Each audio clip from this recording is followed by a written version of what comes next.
You know, I think most people in the blue-collar workforce dream of one day being able to renovate, build, or do something with their own property. So as you know, we bought a 1926 home. This place is 2 years away from clocking 100 years being here. Now inside the building, we have quite a bit of work to do. The flooring's all shot. Everything needs to be replaced. We're gutting down to the studs. Outside gets redone. By the time that we're through with this home, it's gonna look brand new. So in the meantime, I'm building out a 10 by 14 studio in the back and showing you guys every step of the way, not just through framing and the concrete, but concrete framing, siding, windows, doors, insulation, electrical, roofing, paint, complete. Now my favorite part about this whole series, since I own this place, I can tell you guys exactly how much I spend. So when it comes to demoing the shed here in the back, when it comes to taking out the trees or drywall subcontractors, painting, whatever it may be, I'm gonna let you guys know exactly what I spend. So by the end of this project, you'll know my purchase price, you'll know how much I've got into it. If we appraise it and decide to sell it, you'll know that price as well. At this moment in time, we're pretty unsure of what we're gonna do with this place. For now, it's just like a passion project. And where most house flippers come in and just ruin things, cut corners, and get it back on the market as quick as possible, I have no time frame. I think it'll be a lot of fun having you guys tag along and make decisions with me so that this place comes out as nice as possible. But without taking up too much of your time, welcome back to a brand new series. This is my 1926 home.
This might seem stupid.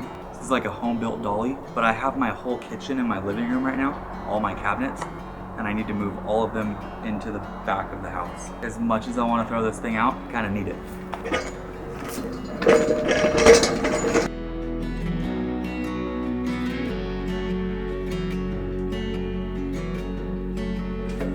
That's vintage.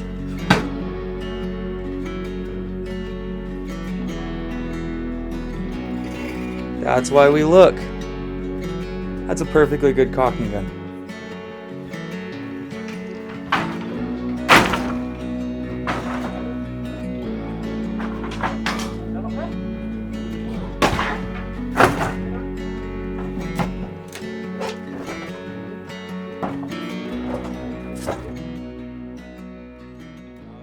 So these guys do my landscaping on other properties that I have in this area, and I've trusted them to clear out whole entire lots for me.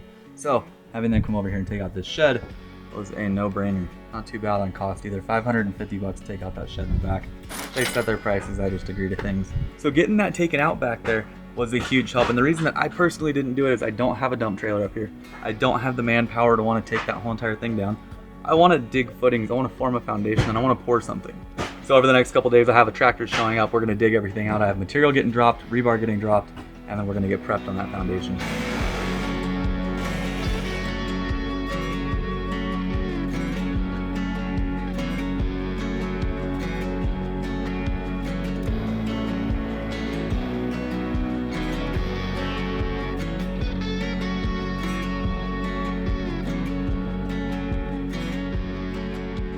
I'm standing where the old shed used to be. We had a 12-foot wide, 18-foot deep storage shed on the backside of the property here that was built with 2x4 construction. They didn't have a slab or any sort of floor down other than just 2x12 laying on the dirt. So the 12x18 that they had before finished out right here. So you got 1.5 feet of space in between the house and the little shed that they had. I'm okay with shrinking this down to 3. And I'm 2 foot for the retaining wall there. That's 3.5 feet. I think that's plenty big. The other thing is this shed was pulled back so far. It started about here. So you really had to weasel your way around.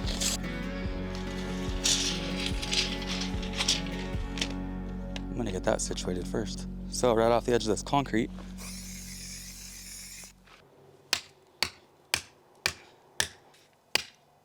I think what I'd like to do is make this the front right here and go 14 feet back. That way you have full access. I'll put in a little fence right here, blocks that off. So we're hooking out there, 14 foot.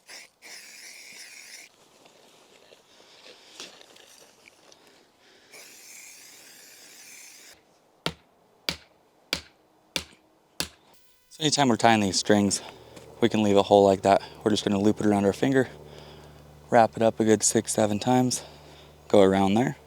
You're gonna grab both sides here. The side that's attached to the roll, you're gonna go ahead and pull that. What you're doing is pulling the slack out of the line. Pull this one. As you're pulling this one, you're pulling that slack out here. These don't need to be all that tight. And you bring it back. And she's good to go. So how are we gonna make sure, aside from the retaining wall that's pretty busted up, that this thing is perfectly parallel? There's a few ways to do that. You can get a survey which would pin the back corner of the property, the front corner of the property, and then I could string that, then pull over. But with an existing building here, it makes no sense to do that. So I have my line pulled already right along the side there. That's edge of building on the left-hand side. We wanna make sure that this building is parallel to this building, meaning we don't want one to be cockeyed and look crooked. The way that we're gonna confirm that is by running a line from back there down the side of the home. And what we're gonna do is pull a number from that string line to the building here, and from the string line here to the corner of the building, and we're gonna make sure that that number is parallel. If that number is parallel and it's projected all the way out to there, we know that we're parallel from building to building. That really doesn't come into play until we get into form boards. Right now it's pretty rough. We're just figuring out where the building's actually gonna go, the overall footprint, and I'm gonna mark the outsides of it. So once I get mini excavator here tomorrow, I can start digging. But once we get form boards in here and we start throwing in some rebar, we wanna make sure that that thing is perfect.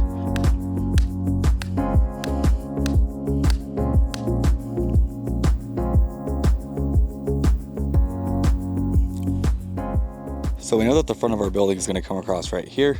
In order to figure that out, I can go off the back side of the building here. Same thing, pull a line all the way through. We'll get that going tomorrow. For now, I'm going to mark these out all the way through. We pulled everything to a cross line here and out to here. So from here to the front, we have 14 foot. And then from side to side, we have 10 foot.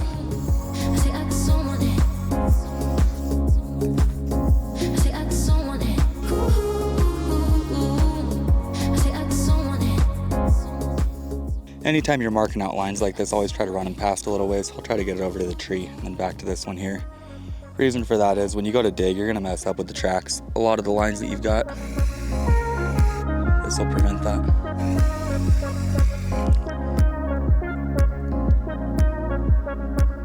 Wanted to share with you guys how exactly we're building this thing. I have, what are these guys here? SSTB20Rs. This is an embed that's going to go down into the concrete. All of this embeds here, and then we have our hole down up on the top of it. This will fasten to a double 2x6, and those are going on every single corner. And then we've got 12-inch 5/8, just typical J-bolts or anchor bolts. These 12-inch anchor bolts are going to go every 4 feet, and then at the end of every single plate. Now the area that I'm building at right now, they don't utilize the same plates that we do, these 3x3 galvanized square plates. This goes down on top of here, and then a nut goes on top of it, and that actually fastens the plate down to the slab. Where I'm at right now, they use little circle washers, and that's about it. So I'm overbuilding the heck out of this thing.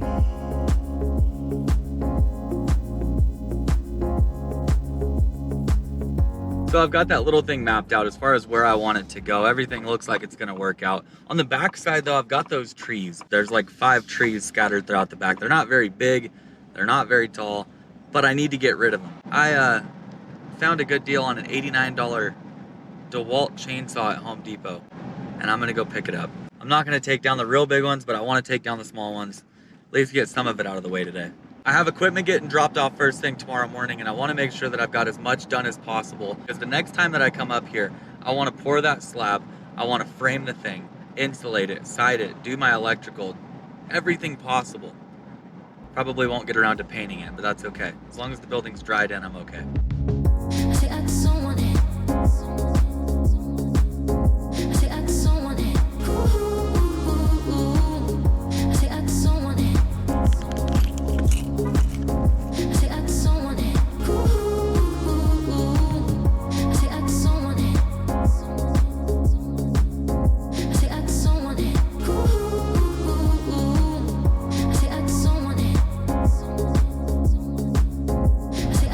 couldn't think of a case where I'd actually need the big flex volt, and I have enough of the 6 amp hour batteries.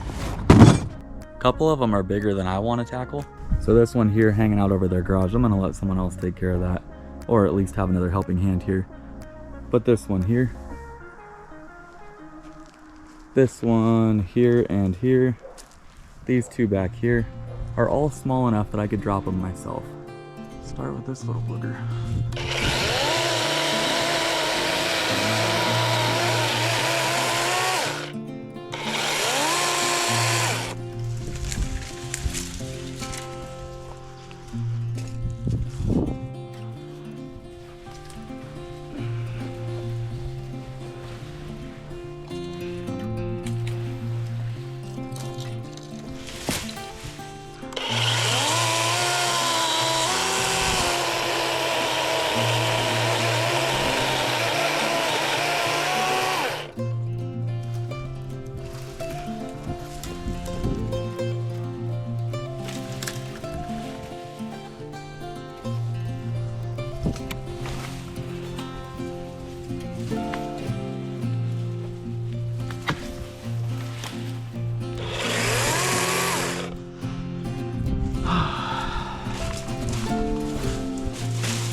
Doing all right.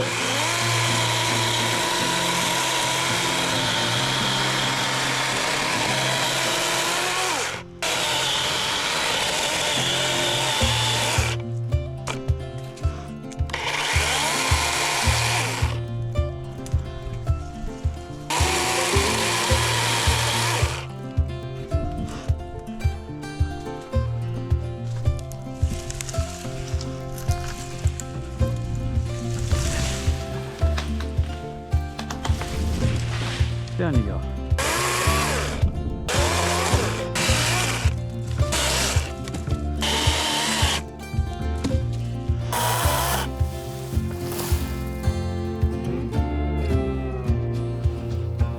Money. What could I do? I really wish you guys were here to hold this. So I've got the tree harnessed up here, and it's tied off to the back of my Ford.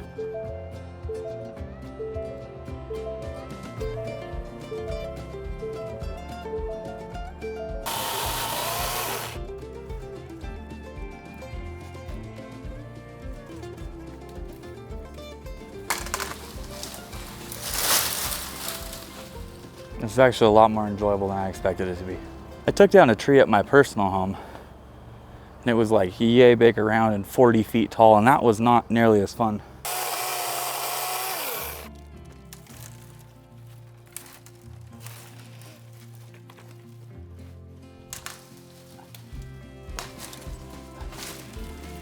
If you guys want to support everything going on here, my merch website is linked down below.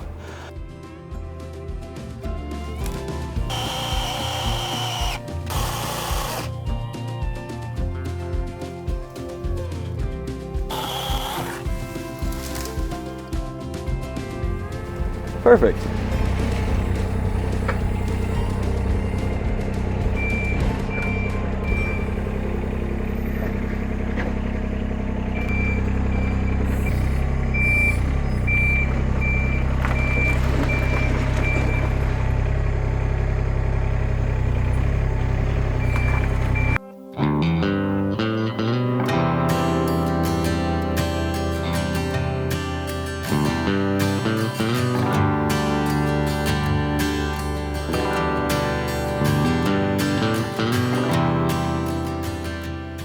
So they're gonna work on taking down the other trees over there. I want to clear out all this stuff, flatten this whole thing out, and get rid of all this crap. I need this backyard just opened up. Nothing back here is staying. The fence is going as well, but in the meantime, I'm gonna take the fence panel down. That way I can put it back up.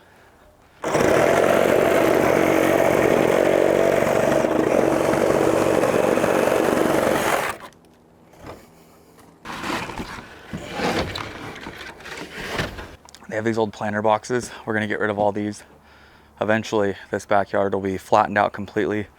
Concrete coming down, gravel pit in the back here, fireplace, few chairs, pergola built up, string lights off the fascia board.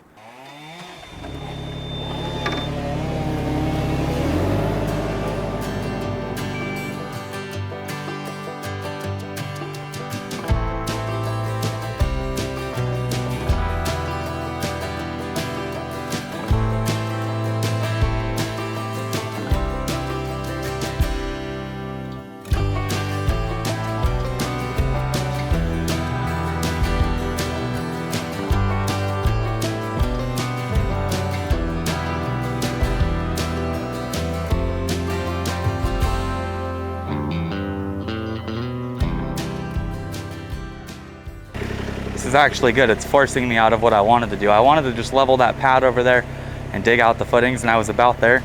I know I can do it quick, but had I done that first, I probably wouldn't have gotten over here to do this. So this is actually a positive. This little Yanmar being a cheap machine is actually kind of nice.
Hope my water works.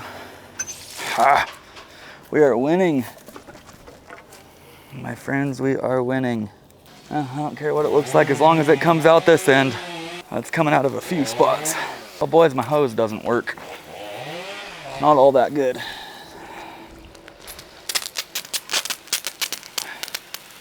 Flattening this stuff out with a mini is not fun.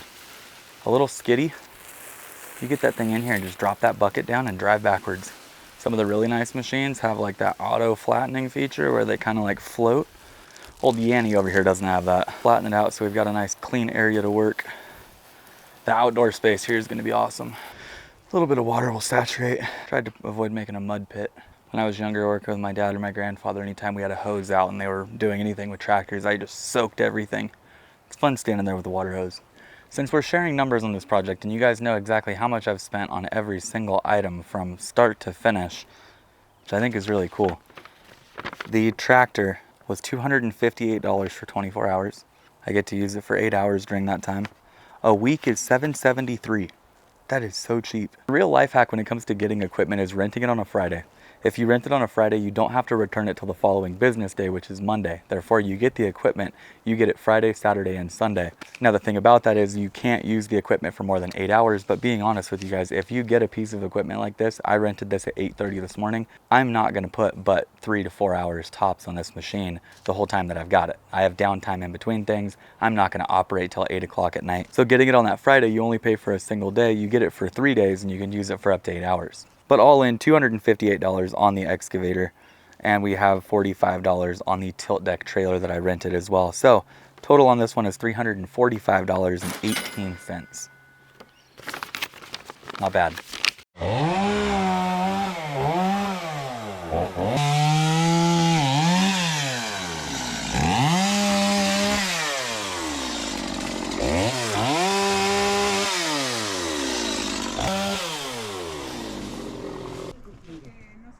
Much better. Helps having multiple people. They were able to climb up to the top of them, lop them off 4 feet at a time.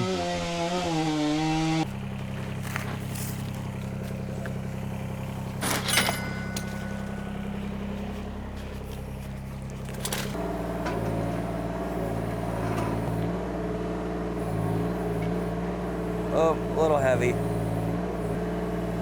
There we go. It doesn't like it. I'm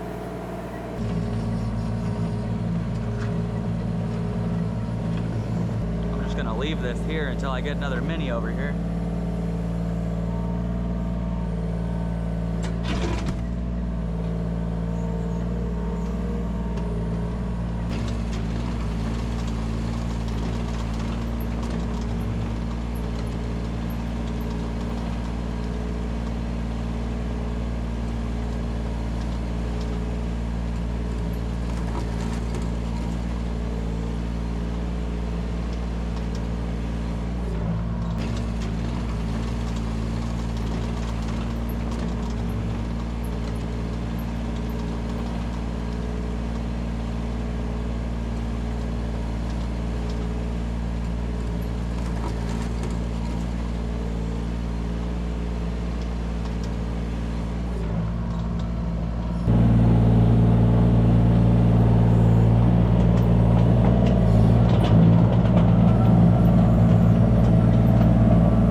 Got it flat enough for me. I'm gonna take off that little hump right there and then snap my line back across, kind of eyeball them. Doesn't have to be perfect. These footings are gonna be huge though with this 16-inch bucket. I wish I would have got a 12. I asked for it. I'm gonna flatten out this one little spot right here. We got a bit of a hump. Fill that in a little bit. Someone's having a fire.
So the last thing I want to do is hand dig any of these footings because I have a tractor here, but the problem is the track just came off of the tractor.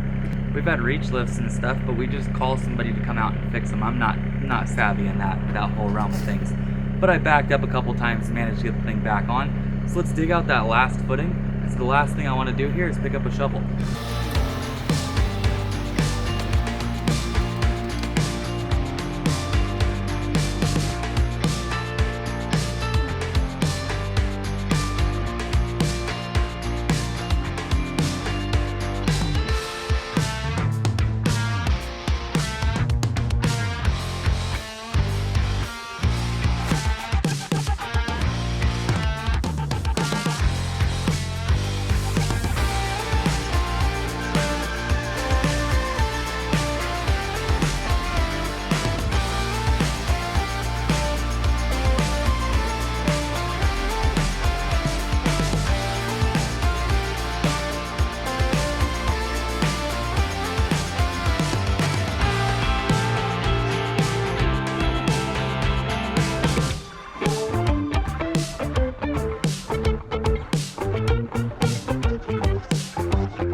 I didn't expect this.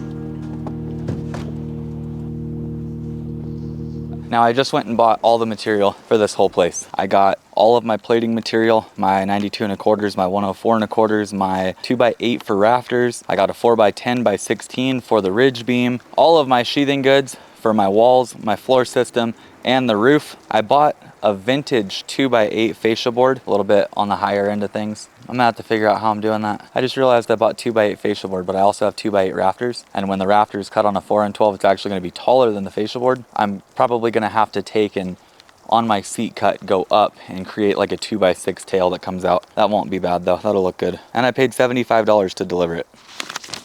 Not too bad. Now, considering that this is a studio or a shed, it's just an accessory building. It doesn't have a bathroom. It's not finished living, right? Although it'll be insulated, it'll be nice inside. I don't have the ability right now to do this super nice foundation that I wanted to do. So went and picked these bad boys up, $10 a piece. They are 11.5 by 11.5 concrete with a 4x4 post base. So how are we gonna do this? I'm gonna put 4 on the corners. That's gonna support the outside. I'm gonna put 2, one on each side in the center, and that's gonna be it. I bought 2x10, so it'll span that 10 foot. It's actually like 9'6", and that's what we're gonna do. So for the rest of the day today, I'm gonna clear out this snow. We don't have snow in the forecast for a couple more days, and that's all I need. Tomorrow, I get material dropped. I'm going to go through, band this thing, sheet the floor system, frame my walls, frame my roof, and get this thing going. That's the plan. Welcome back to a new video.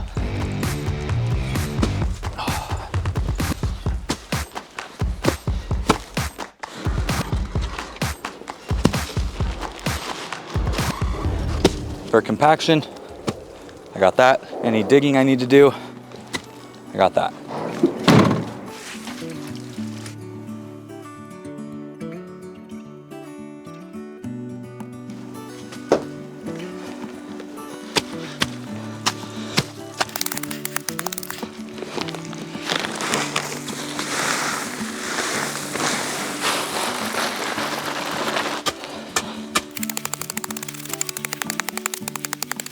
It's mushy. I'm gonna need more gravel. I'm just trying to get an example here. It's mushy. I might end up pouring concrete down there. Ground's a lot wetter than I expected. So my plan is something like this, where I've got this post base right down in the footing where I wanted it originally. And what we'll do is we'll put one here, one in the middle, and one at the end. We'll put a 4x4 coming out of here, kick off both ways to make sure it's nice and plumb. And we'll do the same thing all the way around, all 6 of them. And we should be able to build this thing. I plan on starting the floor system somewhere about here. So our floor will be up here, kind of match the floor system of the house. Build some nice steps going down to concrete landing pad in the front. When we side it, we'll skirt all the way down to the bottom. It'll be good. Like I said, it's not ideal. I'm not overly thrilled with this, but it's what we're gonna do.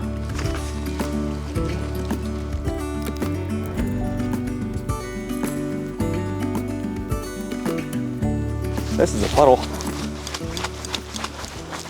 That's already open. All I'm gonna do there is take and pour in concrete and let it set. All right, that one's open, that one, that one, that one. We'll flatten them out when I get back. I think that's gonna be the move though. This is gonna be such a good addition to this house.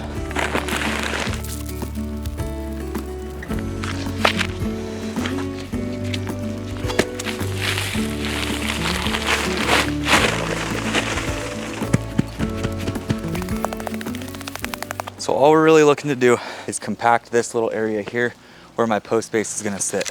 Now I don't have to be all the way out to the front of this because the beam can run out a little bit past where the post base actually supports.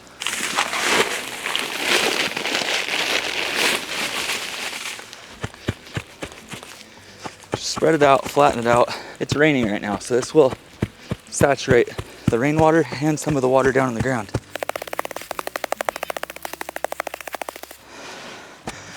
And like I said, all we're looking for is a nice flat surface here that I can put that post base on and we'll be good to go. 4 more to go.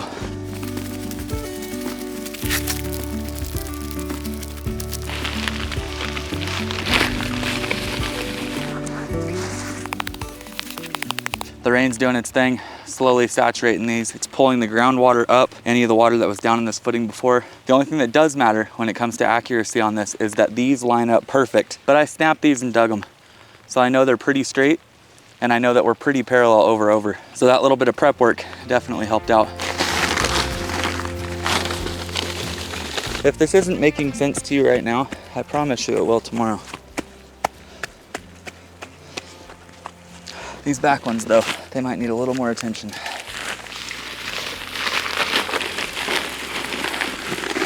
So tomorrow we'll do what we call running beams wild. Regardless of where we put these, we're gonna run them wild both sides, and we'll cut them and trim them down to where we can square this building up. Not ideal. I would never do this in a regular situation, but considering the situation we're in right now, I ain't got a choice.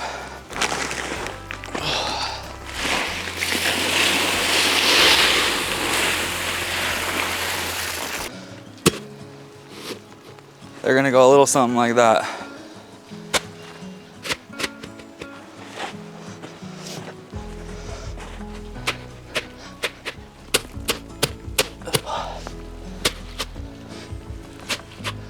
That one needs to go over, that one needs to go over. Get these bad boys in a row.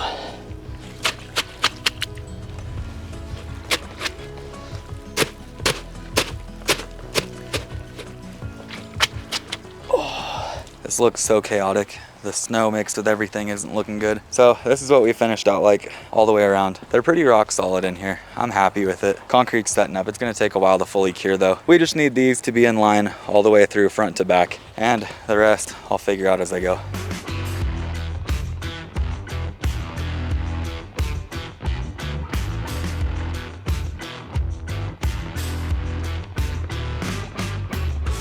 right, so the only thing we care about is that these are as close to perfect as we can get them. This base down here is killer. I'm okay with that. I'm okay with that. And what we're gonna do is this one to that first one up there, we're gonna sight that through. We're gonna use a string line and we're gonna line up the left side of the bucket here with the middle one, and we'll get that perfect as well. Right now it's kind of tilted that way, but we'll get that one taken care of. And then what we're gonna do is pull from here over to that side, and we're gonna get those situated. By the end of that, we can put a 4x4 in each one of these, screw it in nice and plumb, and that's gonna act as our leg, our support system for the floor system above. We'll have to put in some 45-degree kickers to lock everything in and really support this thing, give it some shear strength. But that's the plan so far. Let's get this middle one dialed, and then we'll hop over here, pull parallel. I'm pretty sure though, my building plan was supposed to be out to here. I was supposed to be about 10 foot over. Since these have an offset to where my post is gonna be, I'm gonna lose a good 6 inches on this overall building, which kind of sucks because it's already small.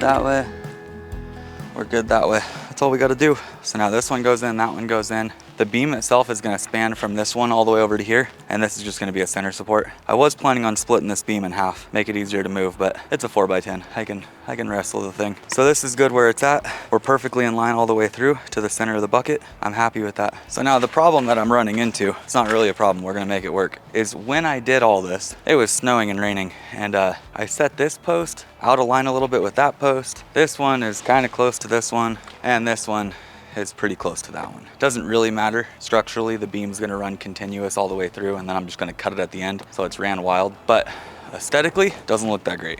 Need to grab a tape measure, we'll pull over. Moment of truth. How big of a room am I gonna be able to get out of this thing?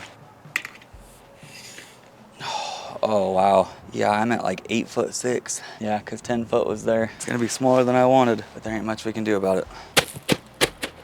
I'm gonna line this one up as far out as I can. We'll pull over, we'll match that out there, we'll go from there. Ah, that is a bummer though. I lost a lot of space doing this. So I'm 102.5 inches. I'm gonna be 8'6" overall with my building. Once we have 2x6 walls in there, both sides, that's 11 inches off of this. Man, this is gonna be small. I'm gonna be about 7'6" inside. That is tiny. I'd like to maximize the space as much as possible. I think we might be able to get away with doing that if we put an additional 2x on both sides. If we did the beam here and then a 2x10 on the side, it would just kind of fur the building out a little bit. And I could almost put 2 on each side, lag them into the actual 4x12. That's probably gonna be the move, you guys.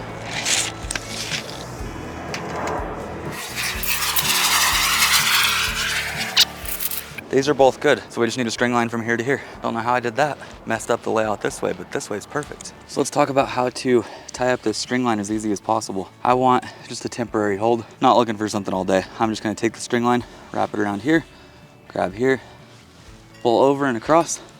And all we're gonna do is grab this part of the string here, pull it back, up and over the string line that we wrapped around. And that's gonna give us a nice tight pull, and it's holding just fine.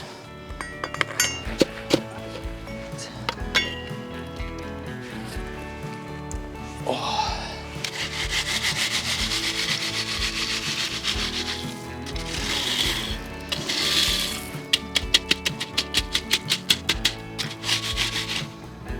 We're good that way.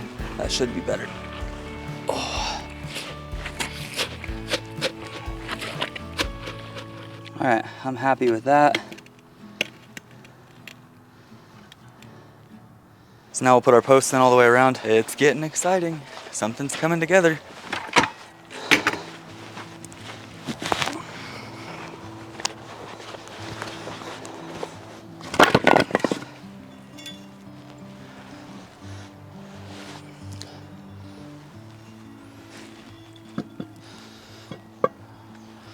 All right.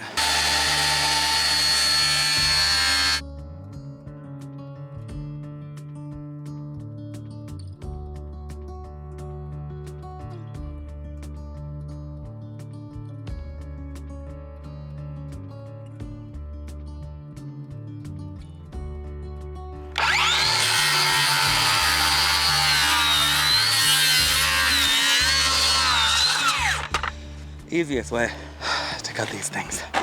Now these are all gonna go the same way because they need to hold the beam. So they're all gonna go like this to where the beam pockets in here. Even the ones in the middle that we did intentionally the opposite way.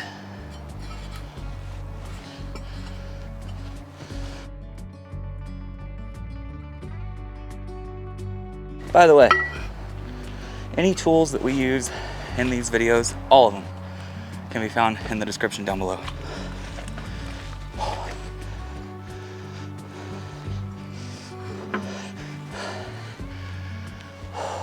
What I'm seeing here, I know you guys aren't seeing it from over there, is I have this back like 3 feet that I'm cantilevered now. Since we're doing the floor system differently, we have an opportunity to make it bigger. So I could, in theory, I think I would be short a little bit of material, but I could go to Home Depot. I could leave this right where it's at, match the fronts, run the beam across, but then let this back half cantilever a good 3 feet right here. The rule of thumb with cantilevers is whatever you're cantilevering out here, meaning whatever you're floating, this section here, you would want to be 3 times that in the building. So if we have 3 feet, we would want 9 feet in the building, which we've got. So there is potential here to leave this the way that it is, float this back half, put that one in, float that back half, and this whole back section here would just hang. And I could gain some square footage because right now I'm losing square footage. I'm gonna get this one in, match this front section, huck hanger, and I think we're gonna leave that the way it is, maximize space. It's gonna cost me nothing. I like that.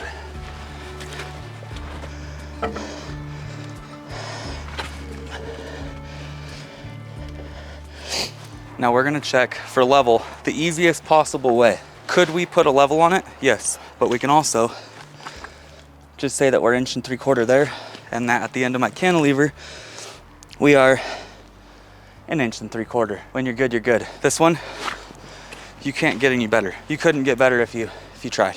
Once again, our standoff on our laser is 1 3/4. We don't care about the middle. We care about this end. We are 1 inch and 11/16. I built a ridiculous, in the snow, Home Depot foundation, and we are within 1/8. The ultimate test, let's shoot over there and see if they're the same. That'll be the ultimate, did I do good or not? So once again, 1 3/4 inch is our golden number. If this is 1 3/4 inch, you guys, I want you to know you're witnessing greatness. I'm also gonna let you know, I'm surprised it's this close. Let's fasten all these.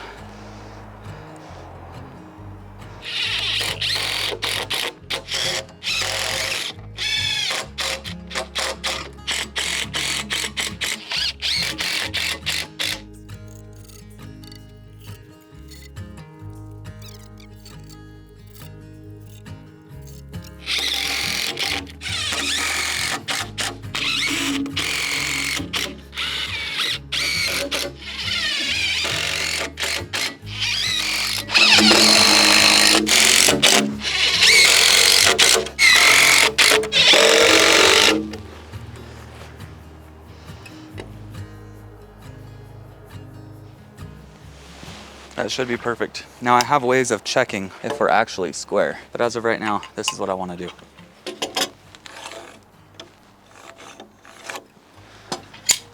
So I took my speed square up against the laser there, and once it was shining perfectly along the edge, I let it run over. I don't know if it's gonna work or not, but that's what we're doing.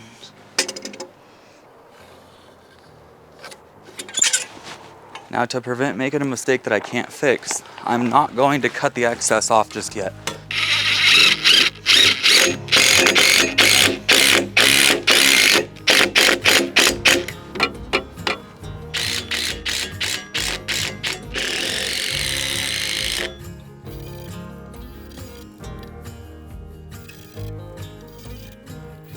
Now what these are doing here, this is locking into the wood here, and then this is going to allow me to hanger my 4x12 over to that one. I don't have to have any support underneath it.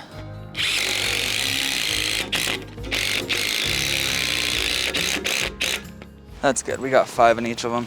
Now when we install these, you don't want the outside to line up with the line, you want the inside here. So you have to kind of eyeball it, and then you also have to make sure that the bottom of the bucket here is flush to here. If this is flush to here, your material is going to stick up 1/8. So the easiest way that I've found to do these is get the bottom perfect, push the top over, pin the top. We'll do the same thing here.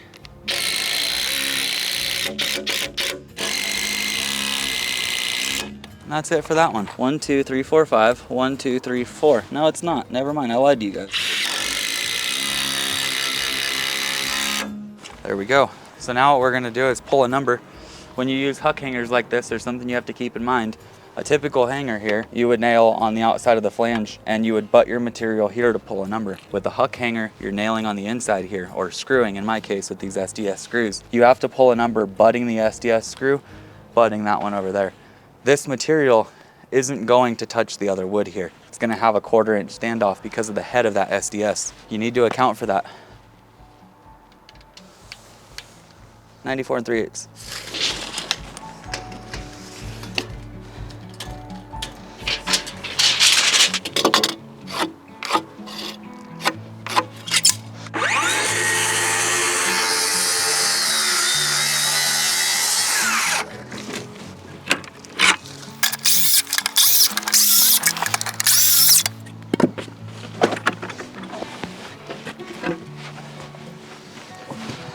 So this is crowned the way that I'm holding it here.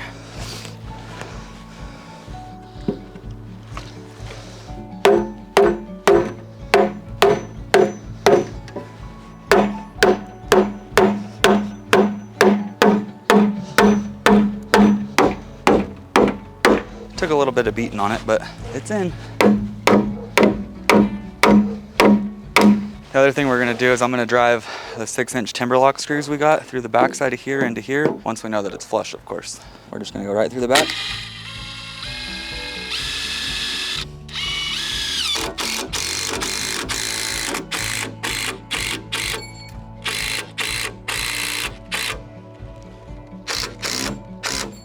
That sucked it up nice. This gap here is expected since we have the SDWS screws for the huck hangers. I'm just gonna put that one screw in there. I'm gonna get the smaller structural screws for the side here. The SDSs are a little too big. We'll get the tiny guys, put those in tomorrow.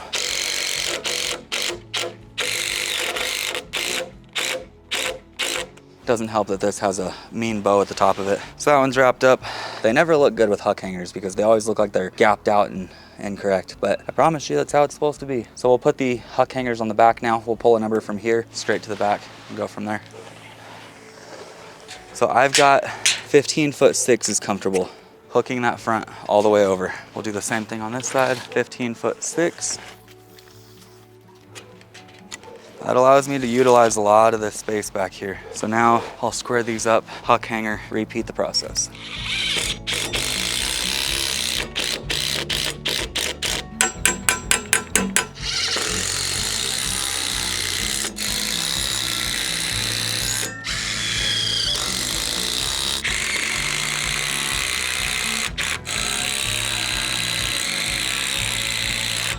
One, two, three, four, five. 1, 2, 3, 4. There we go. On to the next one.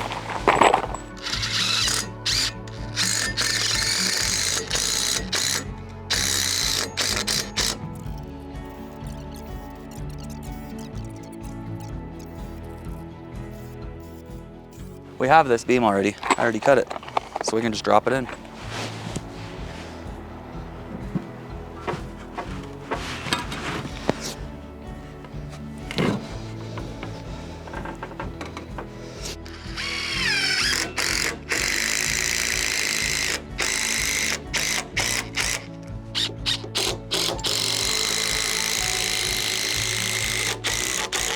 Sucked it up nice and clean. Now in the world of framing, floor systems, they lay out at 16 on center. If they are heavily structural, sometimes they'll lay out at 12 on center. So we're gonna hook and do 16 to our centers all the way down this bad boy.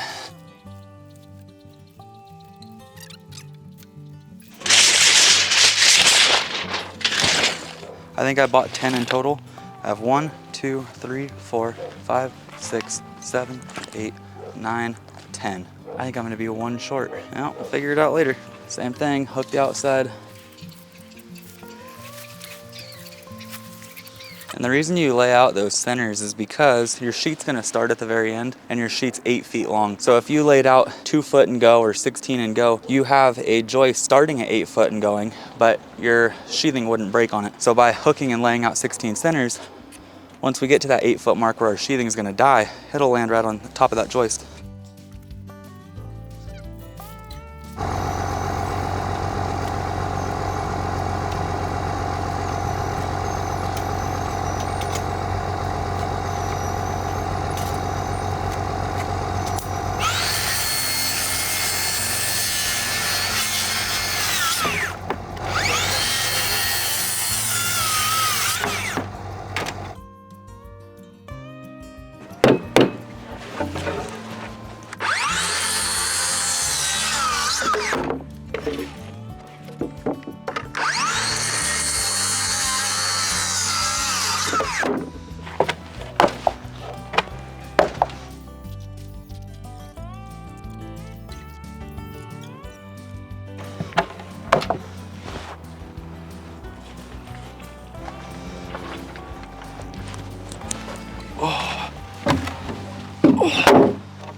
Crown up, as always.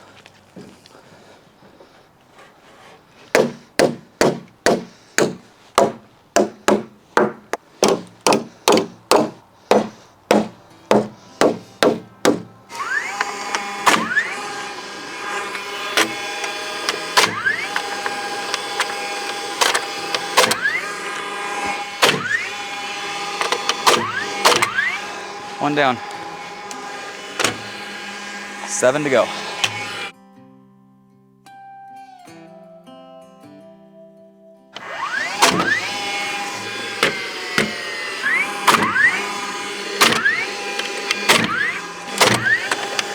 This gun is working good. I'm liking it.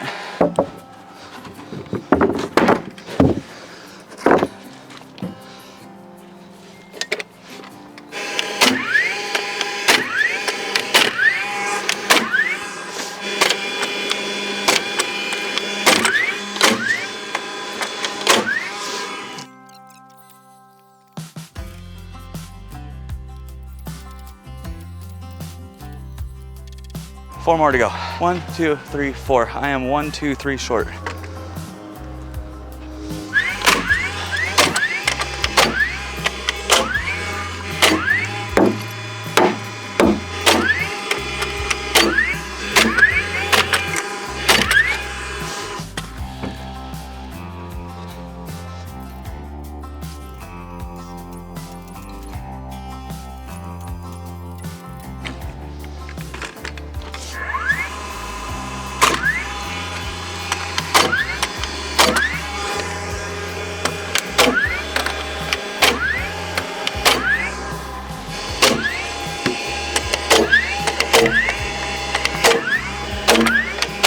Last one of the day.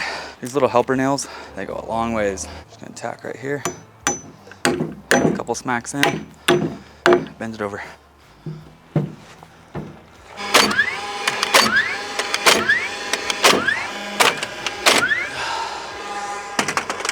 You know, this is the last one. This is the next one. Who picked these?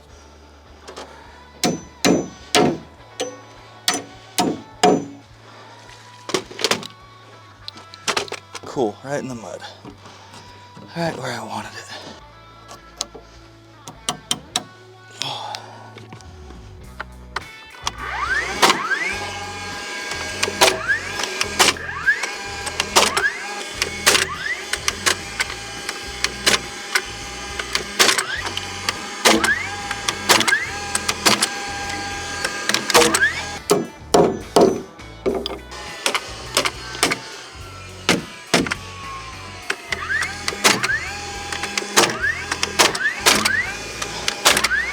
I am blown away with how straight this lumber is.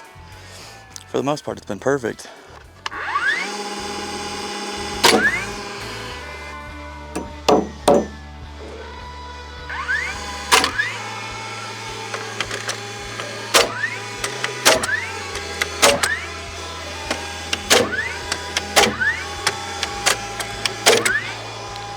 Now that that's taken care of, let's get all of our hangers on.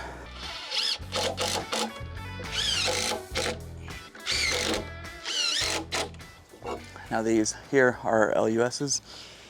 These go up underneath.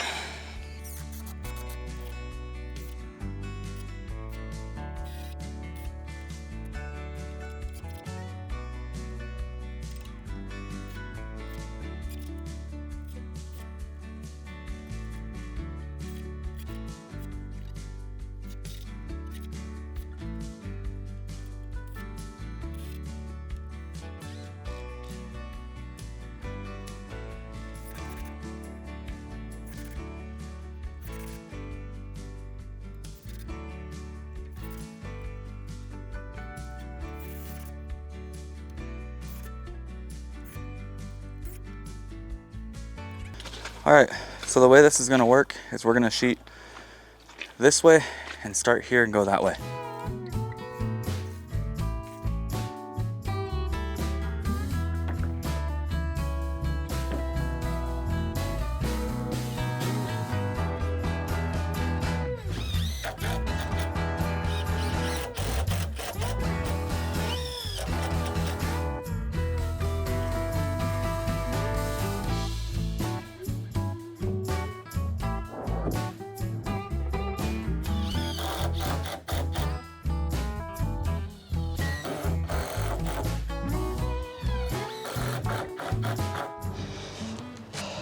We'll pry that into place, screw that, little piece, finish those, and then it's literally like an 8-inch strip. That'll go quick. All we need is a little bit of leverage so that we're splitting on this one, pry it over, same thing there, and it's done.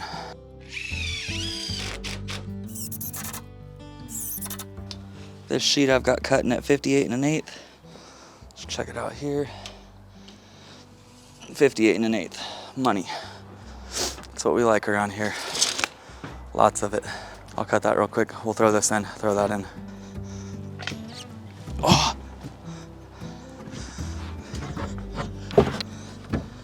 You know, nothing about the building we're building is tough. It's just the conditions. Those are terrible. Since we have a joint here, we'll load this one up again.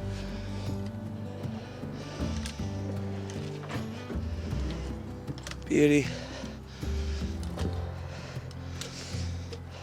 This is the way you should drop sheets. Line up your side. That way you're not completely just dropping on that subfloor adhesive. A little bit of leverage. I'll pin it here. We'll get that side, it'll push this in. I'm so excited for this. We are perfectly flush out here. That is a win, my friends. That is a win. We want to clear off any mud or debris, and we're looking pretty good on this outside. We're gonna cut that one in place.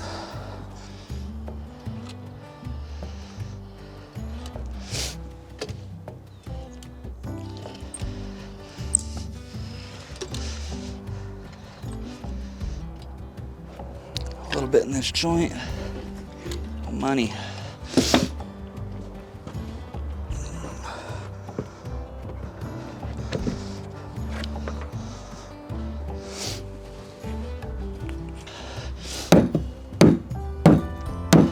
So as far as the screw pattern goes, 6 and 12 is common. So that's what we're gonna do here. So all the way around the perimeter of the building is gonna be 6, and all the joists will get screwed off at 12.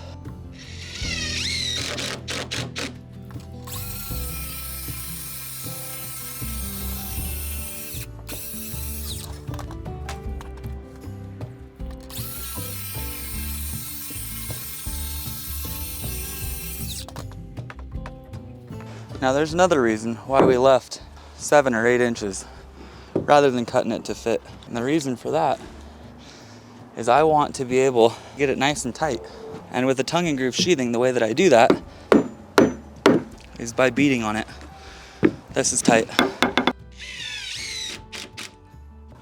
Now if I were to do that and it was finished, I would be beating up the finished sheathing. We beat it in. And if for some reason we can't, we're going to take a screw on the backside, screw it in a bit. We'll take our hammer and we'll just pry it in this way.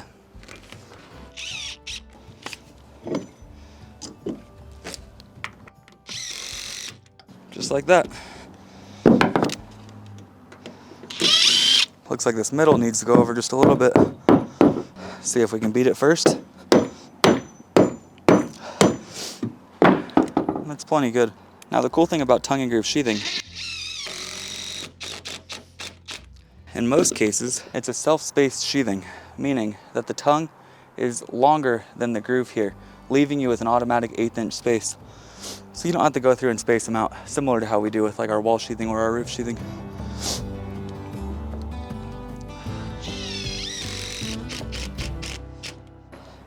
Now when we go to put this piece on, we do want to make sure that we have a good 1/8 inch gap in between here. But considering I cut it and it's probably a little wonky, that shouldn't be too hard to achieve.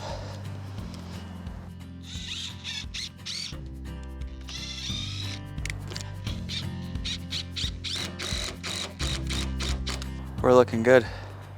I muddied the heck out of this subfloor though. So what I'm gonna do now is go through and hit the centers all the way, and we'll keep on going.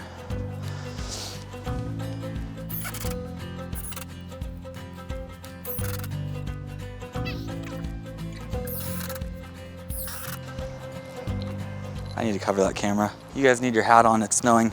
I'm sure it gets old. For now though, it's kind of cool.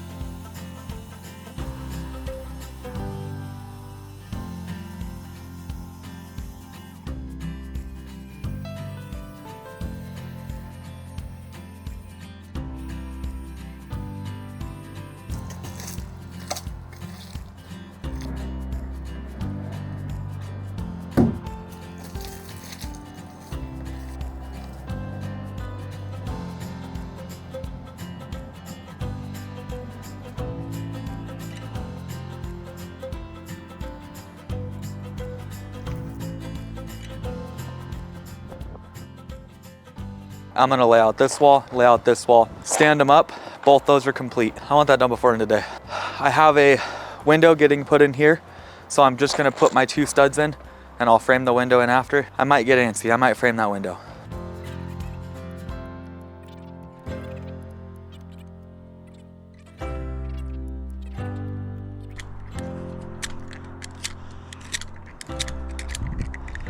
All right, in short, we pulled from here 16 and go for our floor system.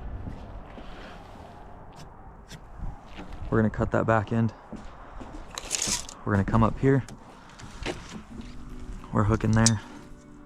We're gonna lay out the same exact way. All the way down.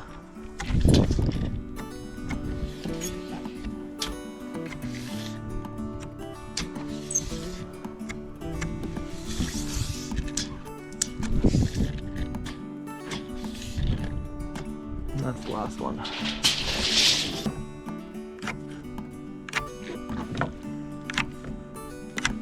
There's going to be nothing but studs in this wall,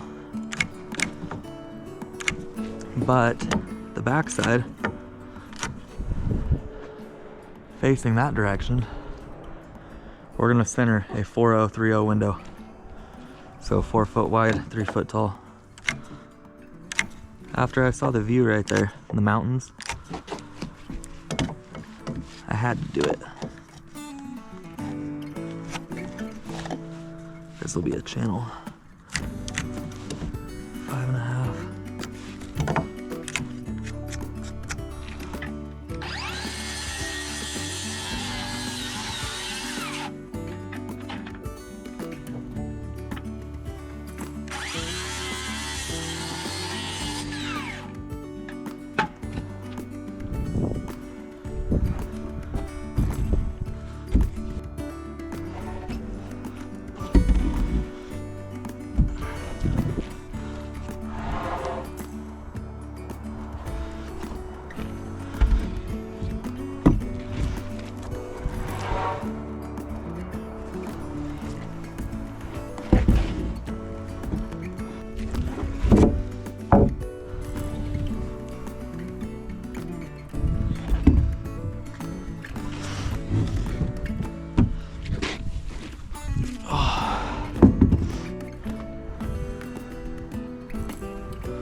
This one goes out on the end.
This little gun rips.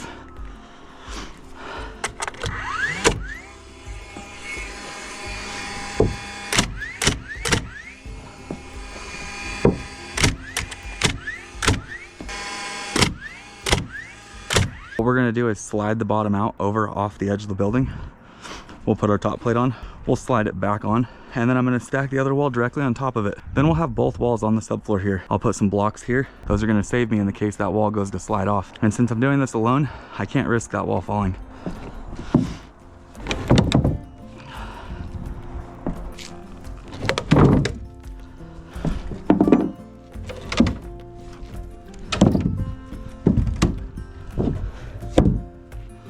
And we repeat the process.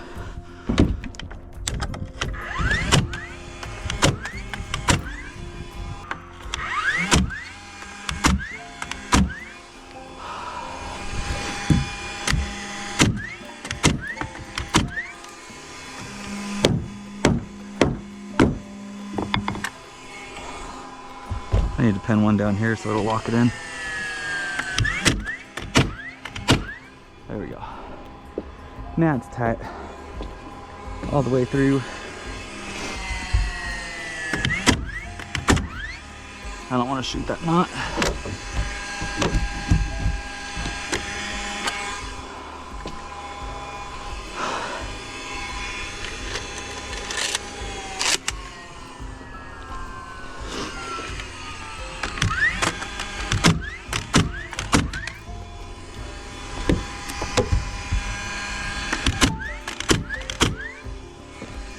That one already nailed.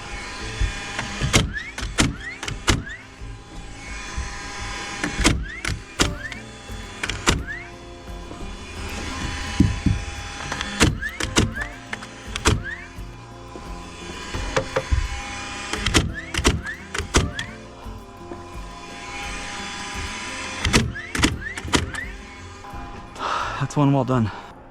So I've got my brace ready to go. It's blasted into the side there. This is about ready. I'm gonna throw these little chicken sticks in here just to prevent an accident.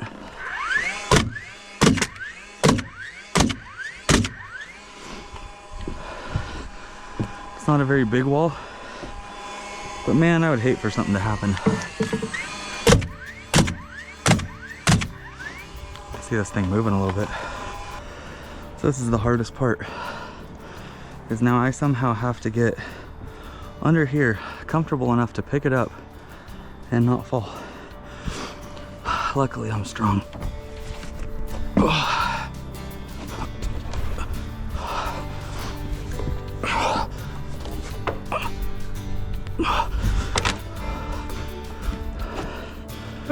Like I said, right? Luckily I'm strong.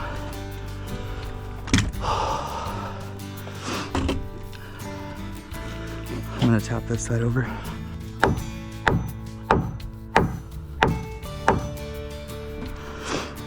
Another 1/4 inch. That was a 1/4. So we're gonna go through first and lock this thing down onto the outside. I'll shoot it all the way through, all the way out to here. For the meantime though, I'm gonna pin it up over here.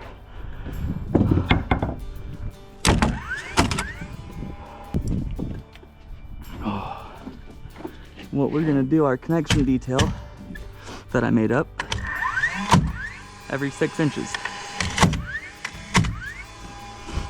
We're gonna get it in the middle.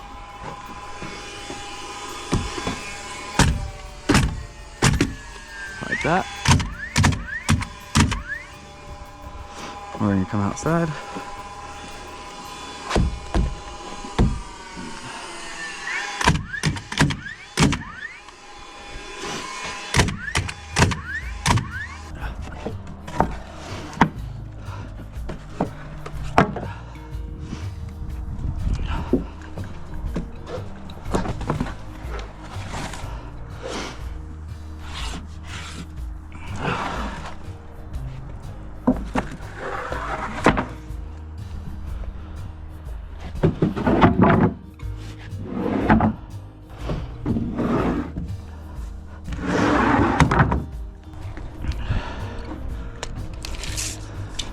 We're gonna lay out the window, 4 foot wide, 186.5. So that is 93.25 for the center.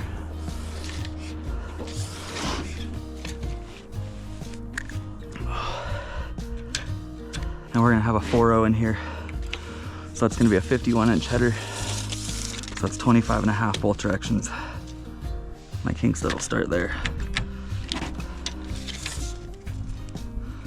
And start here. That one was heavy enough. This material is like soaked. Most of the material that I'm used to framing with splits because it's kiln dried, and it splits like crazy. I don't think I had a single nail shine. I had nothing split. I gotta figure out how I'm gonna do this.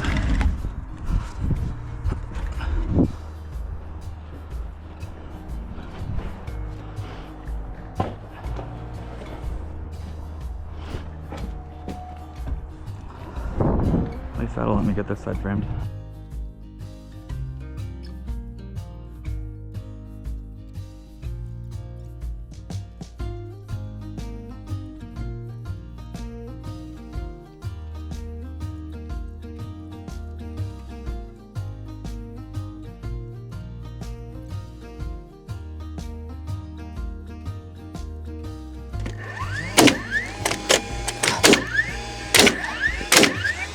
I just realized over here that I missed my chicken sticks. Ideally, you want these up against the stud. Somehow I had the biggest piece of material here and missed all of them. I've got a little bit of slack. Hoping I can make it work. That's why we did it. This one's light. I'm just gonna lift it backwards.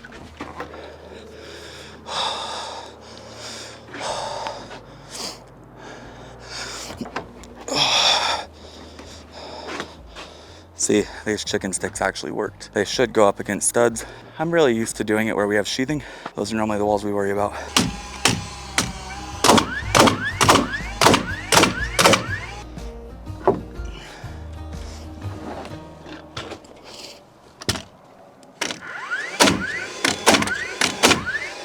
So this is plumb. I think I got this close. I just eyeballed it. It's out a good 2 inches.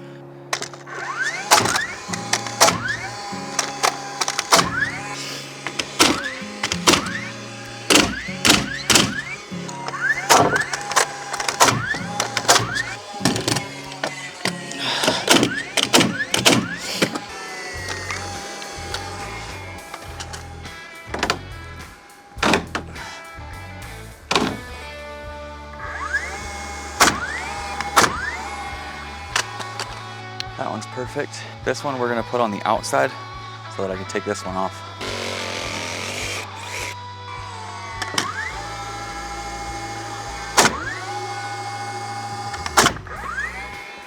The front's good. Time to do the back.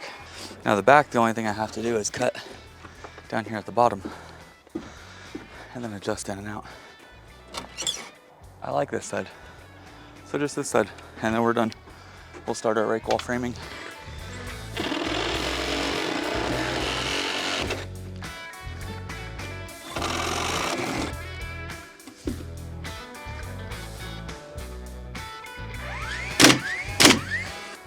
So like I said, we're gonna start back here. I need to build 2 callies for the back corners, but I wanna get this plate in here. I have 90 3/8. We're just gonna drop it in. And that fits like a glove.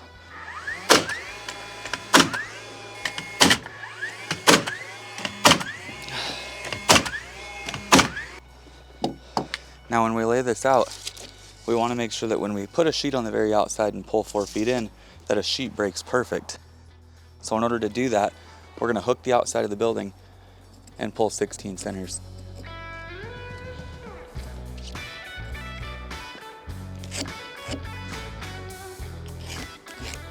A little hard to ride on these frozen plates.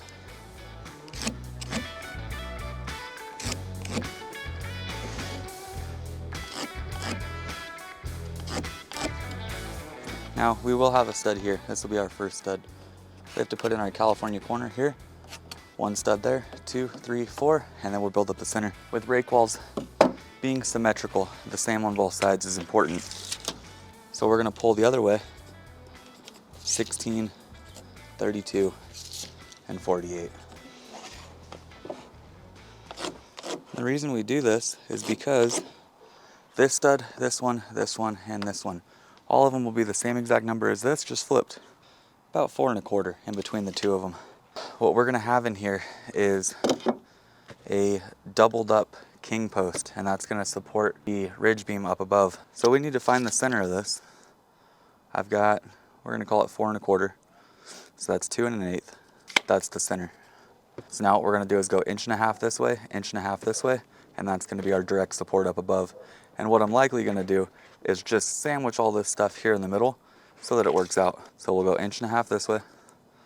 We'll go 1.5 inches this way.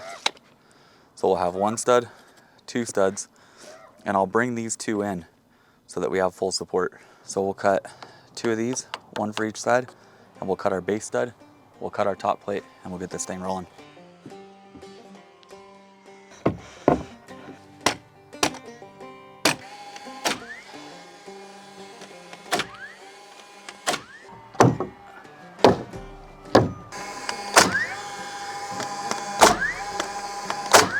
Now, this stud here that goes on top of this one, this goes to the outside corner, this goes to the inside, and a wall butts into it. And when you join that wall to it, you have 1.5 inches left over here, and that's what your drywall backing is. So the corner of the room, your drywall will go all the way up this.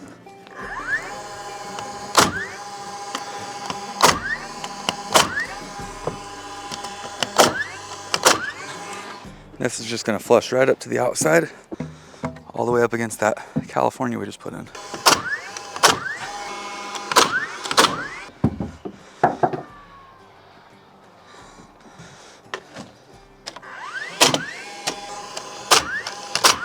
Next thing we're gonna do is put in those two studs that we calculated for the middle. So the studs in these walls, they're all 92.25. The first stud in our rake wall is 92. You can see that the short point is a little bit shorter than our standard stud. 2 top plates stacked is 3 inches. 2 top plates cut on 3 and 12 is 3 1/4. So you need to adjust that first stud 1/4 inch down so that the top plate's plane out. The only thing we want to make sure of is that the angle is going the correct way. So we'll have one going this way, and then another coming back this way.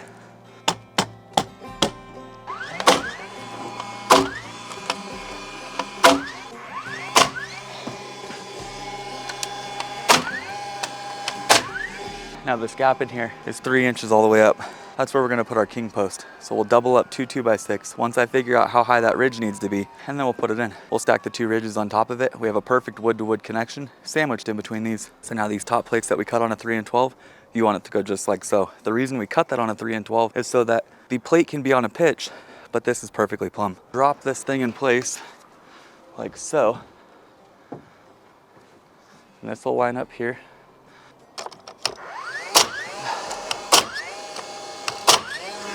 And the ridge will sit right in here. We want this nice and tight right up against there, flush to the outside.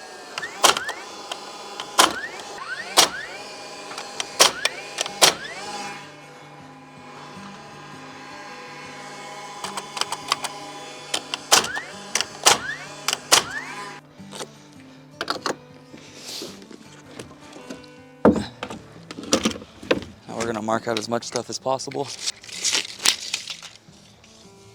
98 and 7 is the last one.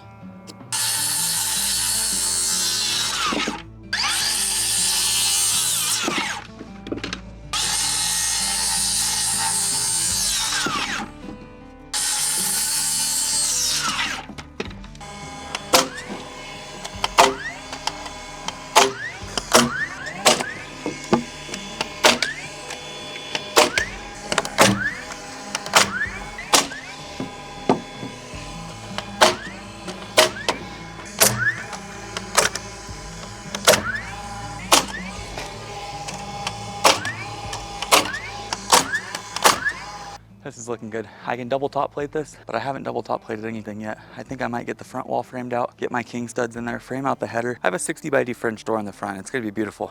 You're gonna open this up, have this big space in here. For what it is, it'll be nice. If you think of this as like a bedroom or like an office, a 9 foot by 16 foot office isn't that bad. I'll double top plate everything towards the end. I wanna get the front framed out while I can, while the weather's still nice.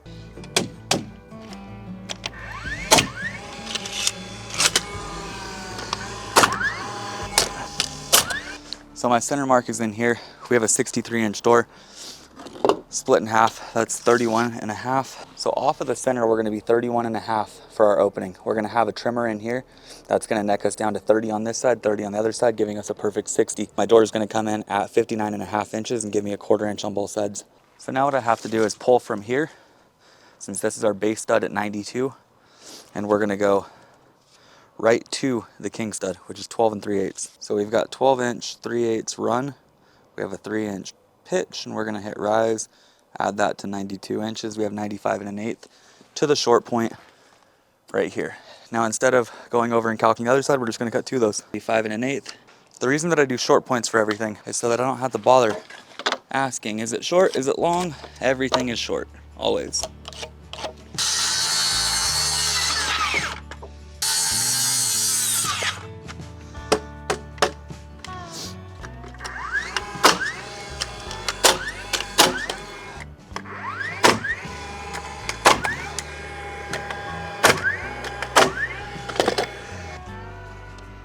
So I'm gonna stick this here.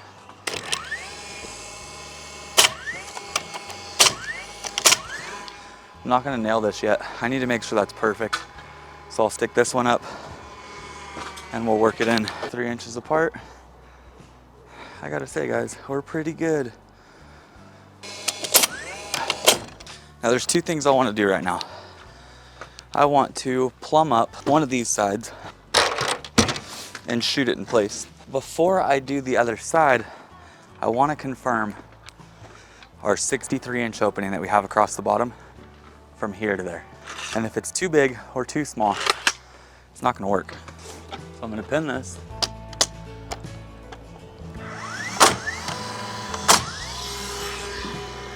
I'm gonna get this one where it goes.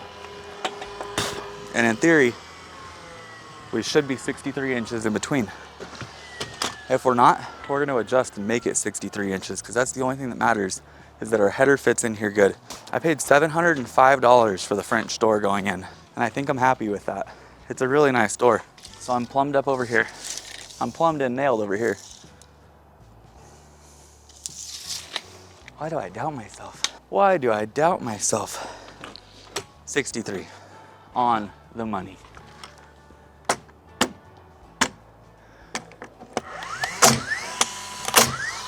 Now I don't have a header here. Normally I would put in like a 6x12, but I'm gonna be honest with you guys. I'm trying to pack as little material as possible. 78.5. The primary use of a jack stud, or a trimmer as we call them, is to support the roof load path coming down. Everything transfers from the roof all the way down. We have what we call live and we have what we call dead loads. A dead load is all the stuff that is always there. It's not moving, it's just there. The roof rafters, the ridge beam, all the way to the composite shingles up on top. All of the material that's held up on the roof system is what we consider a dead load. A live load is something that is always changing. A live load could be snow in this case. That's why we have a 2x12 in this roof system here, is because we do get snow. If you drive around town here, every single little studio or shed that's built has a big bow in the roof. The reason for that is because they used a tiny little ridge beam. Back in the day, it was 2x4, 2x6, or even 1x6. So when we build nowadays, we want to think about those live loads. What do we have in the area here? Considering we have snow, and sometimes there may be a foot or two of snow on top of this roof,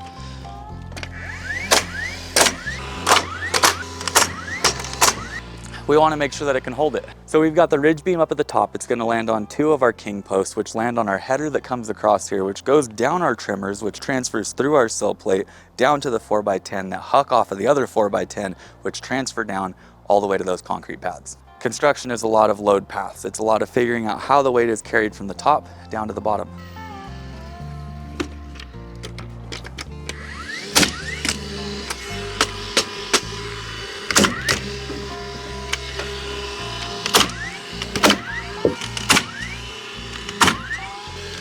So since this building is going to be getting sheathing, I'm going to put this to the outside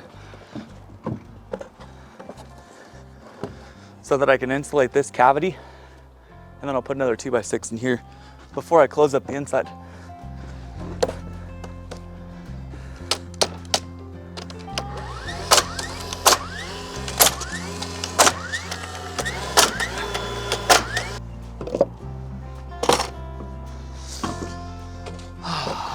So these are going to go in just like this.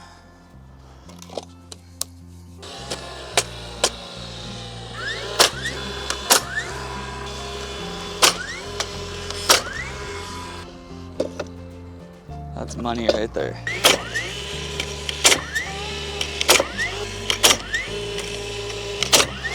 This is measuring out a little too tight, so I'll have to trim a fuzz off of this side, which I'll do right now. At this point, I can double top plate everything, figure out how low I need my supports in here. I'll fasten all this stuff together, because what's gonna happen is we're gonna have two 2x6 coming up to about, I'd say here. And then our 2x12 is gonna sit here and up.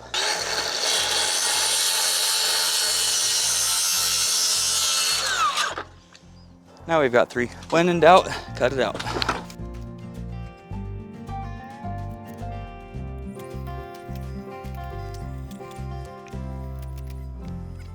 We know this is level, we know our floor is level, so when we put our square up against here and we can see that it's tight all the way up, we know that this is in at a perfect 90 or plumb.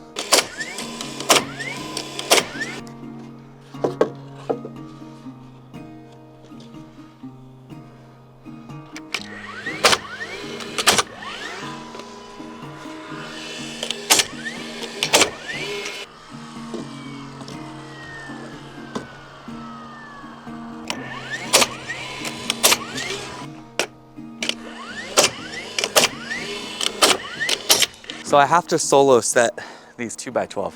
They're not that big, they're not that heavy either. I picked light ones just because of this. But what I have to do is get a 2x12 up in here and then over to there. So my plan is I'm gonna figure out the number for my king post. I'm gonna put this one in, just this one. I'm gonna bring the material in, slide it up into here, ladder over here, pick up, bring it in, drop it in. It's gonna be the easiest thing I've ever done.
So I've transferred layout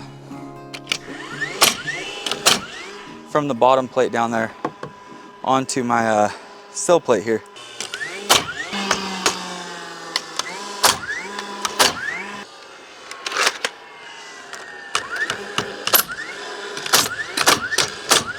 I've had a lot of people ask me, Matt, why do you double sill?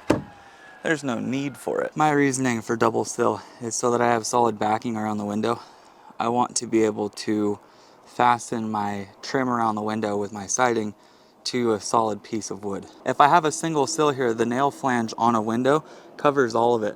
So if I want to get good penetrating nails through my trim around the window into that piece of wood, I have to go through the nail flange. Whereas if I do this, I have 3 inches down here.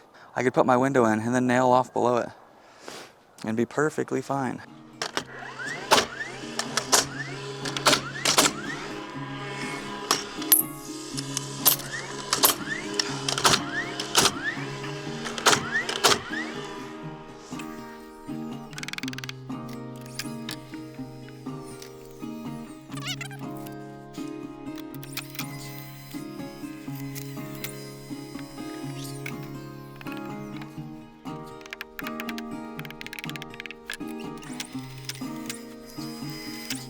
So our double top plate is here for one reason and one reason only. What that reason is, I don't know. I'm just kidding. The way that things get framed these days, your studs are 16 on center, your roof is 24 on center, and your floor is 16 or 12 depending on the engineering. The reason for a double top plate is a load bearing purpose. You'll have a truss land here, you'll have a truss land here, and then you'll have a truss land back on layout. So it skips. You can get rid of the second top plate if you stack everything. If everything lines up on top of studs, it's fully load bearing and transferred down. Today's episode's been big on engineering, weight transfer, load paths. I like it. We're learning.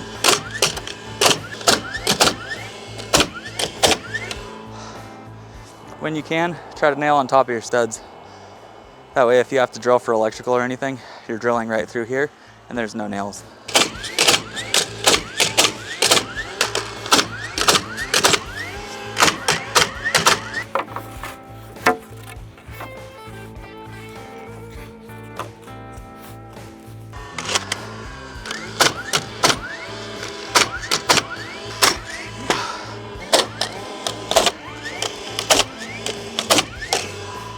Now it's time to take a 2x8 rafter that we plan on using, and we're gonna take that and project it up.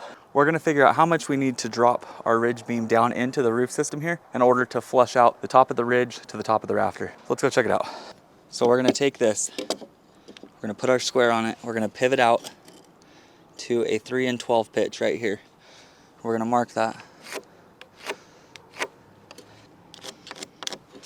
Right now across we're 7.5. But here we are 7 3/4. So we're going to take that 7 3/4 number, now that we know it, over to our 2x12. This is where our rafter is going to start up here. It's going to plane up at the top and it's going to come down to here. So whatever number this is from here to here, we need to measure over on our rake walls and come down that much. That's where our support post is going to go. So I'm looking like 3 3/4. I'm going to go 3 5/8 just to be safe though. So that 3 5/8 we're going to pull from right up here down, we're gonna mark it, and whatever we are from here up to it, that's what we're gonna cut our doubler at. We'll do the same on the back. We'll get our 2 king posts in back there. We'll shove the ridge up over there and then set it in. So I'll do it on the front so you guys can see. I'm gonna pull down 3 5/8. So I'm showing 15 3/8. So we'll cut 2 at 15 3/8. That'll slide in there. If I have to cut the top plates back a little bit more, it's not that big of a deal.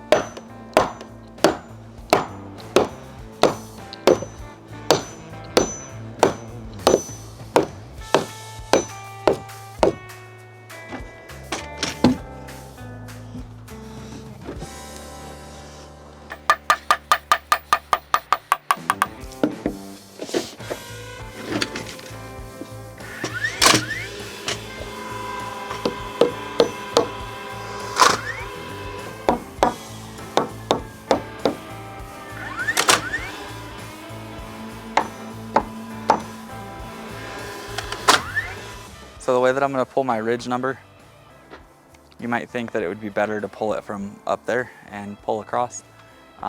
These could be out either which way. I'm unsure. I know that my corners are plumbed up. So in order to get an accurate number and know that it's actually right, I'm gonna pull bottom plate to bottom plate all the way through. We'll cut that and we'll set that. After we do that, what I need to do is take a brace here and a brace here. I've got this one and I need to plumb up this way. We're good this way, we need to plumb this way. Now I'm not gonna lining you this. You know how we typically run a string line on the outside and line those outside walls. I'm not gonna do any of that because this building is so small that when I go to stack out my roof, I'll put a rafter up over here, a rafter up over here, and we'll just keep the very outside of my seat cut to the outside of the plate and we're perfectly fine. We have 186.5 inches.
So that's what our rafter looks like.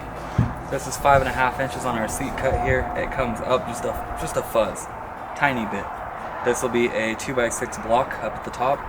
This is a 2x6 coming out. I don't want 8 inches because I have a 2x8 fascia board. If I did that, it would just look really goofy because the tail would actually be taller than the fascia. It wouldn't look right. Let's test this on all 4 corners, and if it's right, I'm just gonna gang cut every single one of them. We'll cut the whole entire roof right now and yeah, make this thing happen.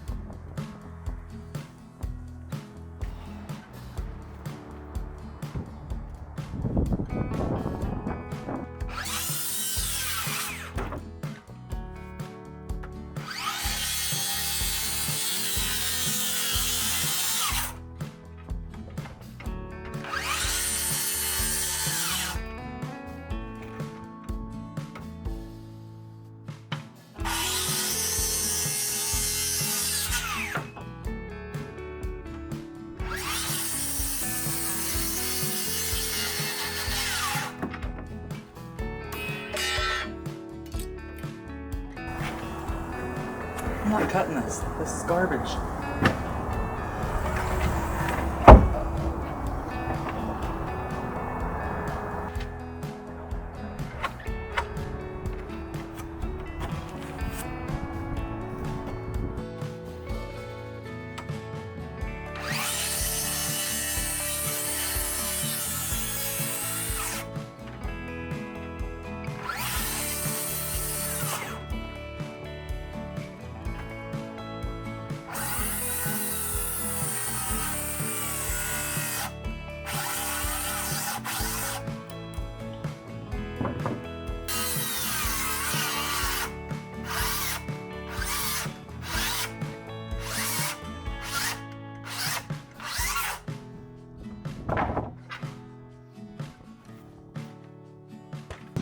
My rafters that I got from the lumberyard, I'm not very happy with. They look terrible. This one here is from Home Depot. This is beautiful. The ones that I got from the lumberyard, I don't think there's one that's been good.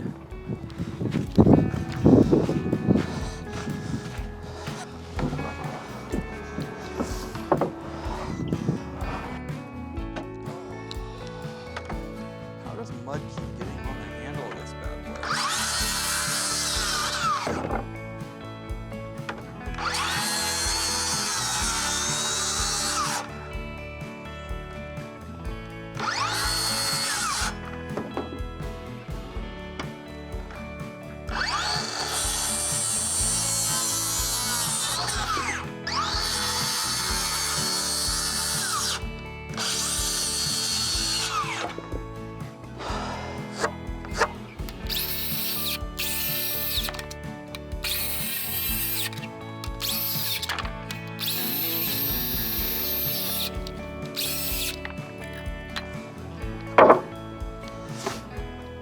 I've got a big crack right here, so I'm going to come to the bottom of that.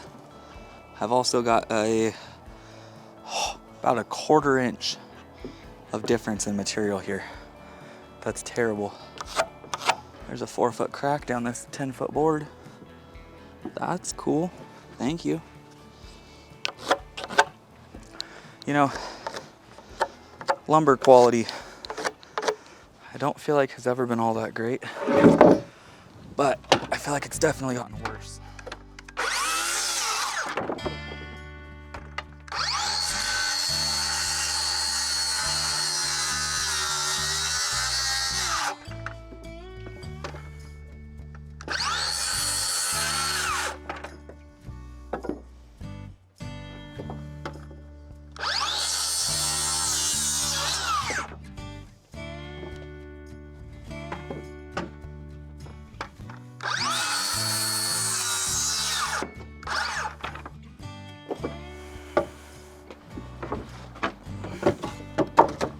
I'm gonna cut the last of my rafters and I'm gonna install as many of them as I can.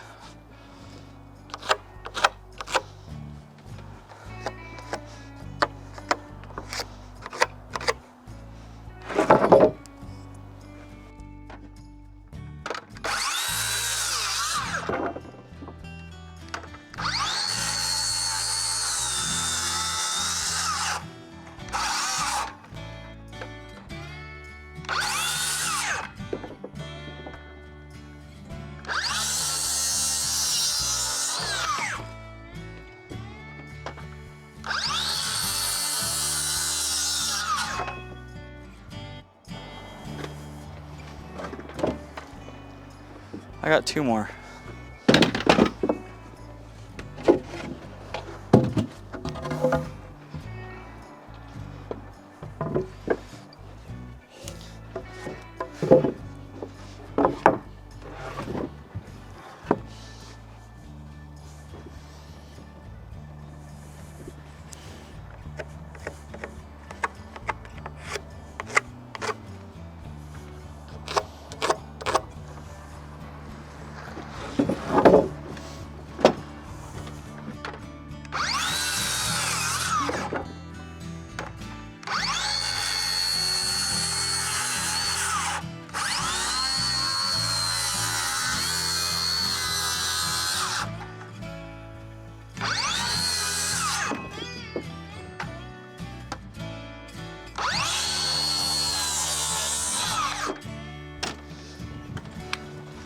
I'm gonna hook the outside and pull 24 centers. And then we'll do the same thing up here. We'll hook it, we'll pull 24 centers. I'll bring my big square with me. Now, these are just gonna flush out to the top. They're gonna get a couple nails down the side, and that's it. The first one goes all the way on the outside.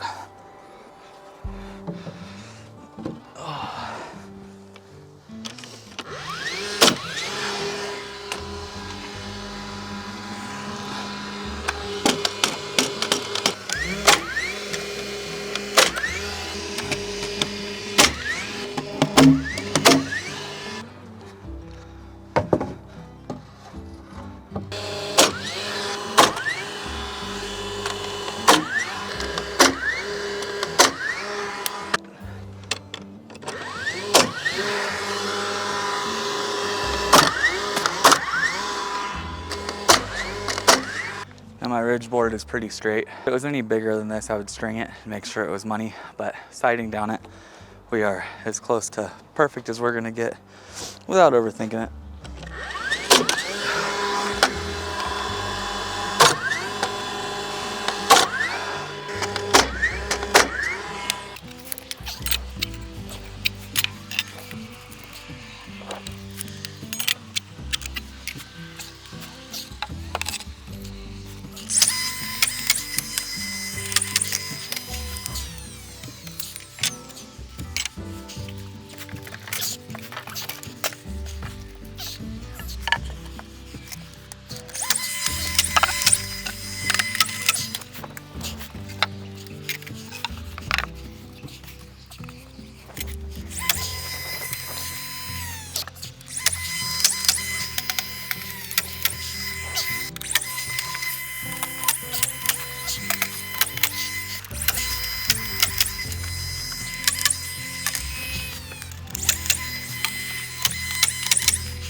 I won't even lie, I'm so blown away with how good this lumber is.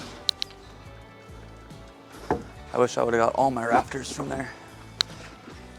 Some of the stuff we put up in the last episode, a little questionable.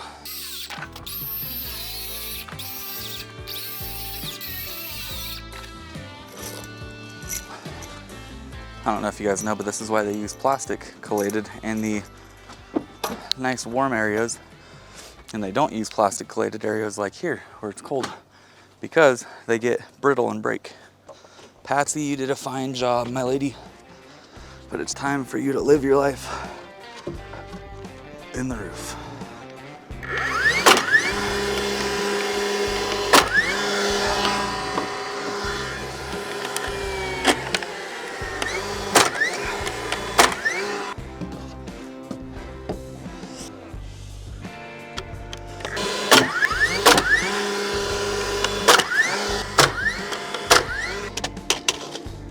We're just hooking this last one.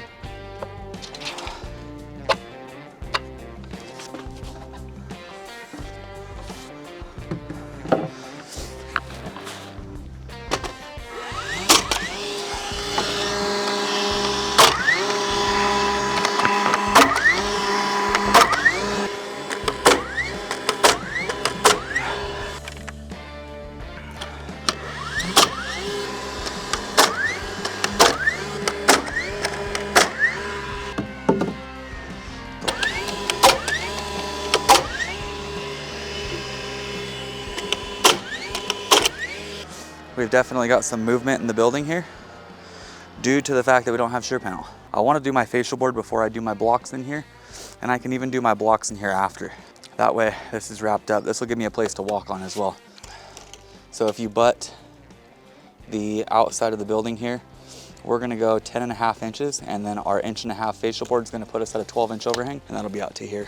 And these are gonna be plumb cut. You guys won't see me do square cut very often. A square cut is when you literally toss a square on here and it follows the pitch of the roof, and the facial board is then kicked at an angle. We don't like that. Oh.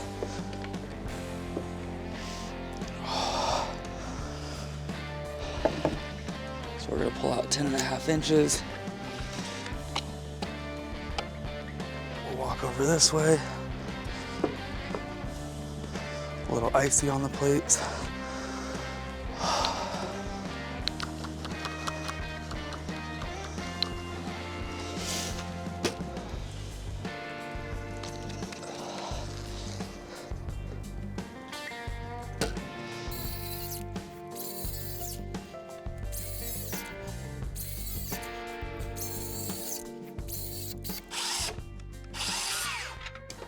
This battery's dead too.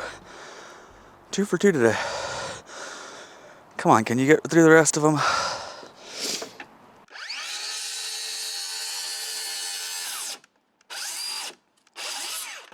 You just gotta baby step it.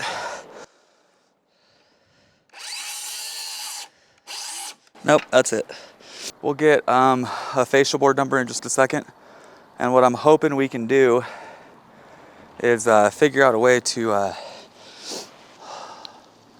set this thing by myself. Never hung 18-foot facial board. Not by myself. Might be able to help her nail it, or I don't know. We're gonna figure it out together. I don't know how you guys do this.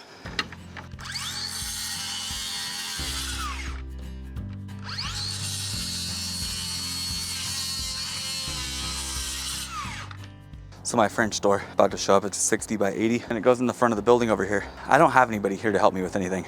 And that door is gonna be heavy, and that mud is terrible. So I really need 2 people to pick it up and go set it in place. I'm gonna try to get the delivery guy to help me just throw the door in the hole. Not anything else, just put the door in the hole.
Delivery driver showed up, gave me a couple minutes of his time for 50 bucks. We got the door in. I'm gonna have to take it back out a little bit to get my sheathing behind there and truly flash everything the way that I want to. But I'm not doing that this trip.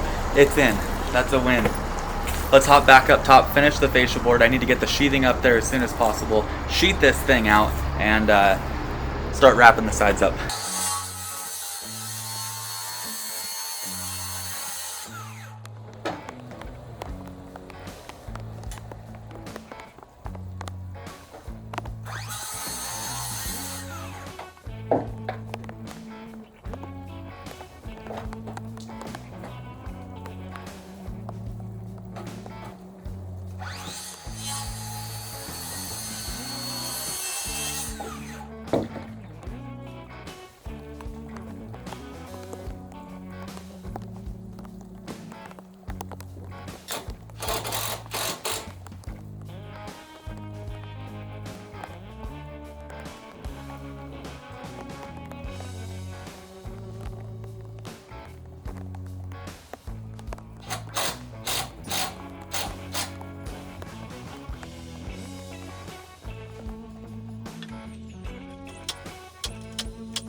Today, to finish out the day, it's already getting late. It's about 1 o'clock right now.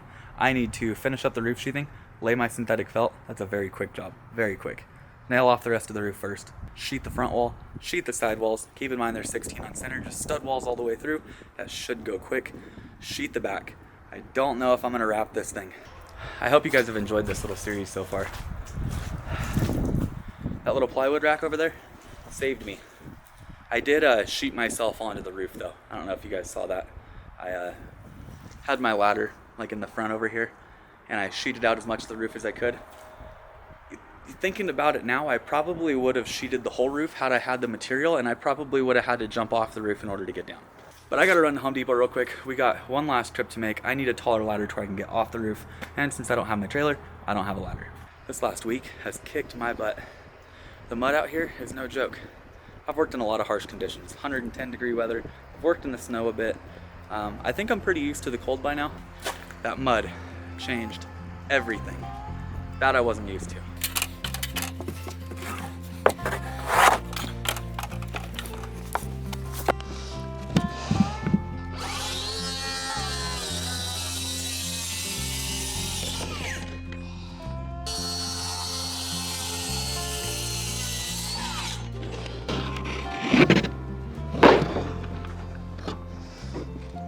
So not only do I have a bunch of mud on my feet, but I dragged a lot of it up here with me as I was doing the sheathing on the sheets, on my tools. So the roof is nailed off at 6 and 12, which is typical. That's our go-to. I nailed it off using 10D nails. which is also very typical. Right now, I'm just trying to get any big chunks off, get any high nails that may impact my underlayment.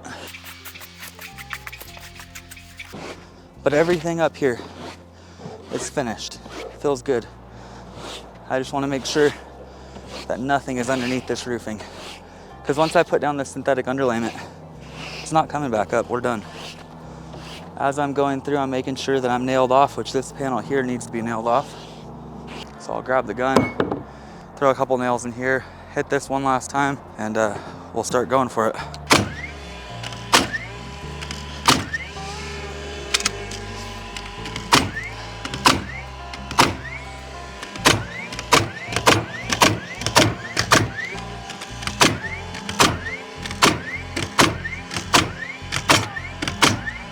This gun is incredible.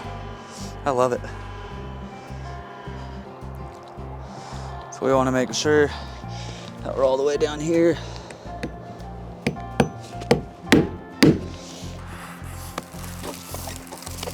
The only thing I care about is this being nice and tight.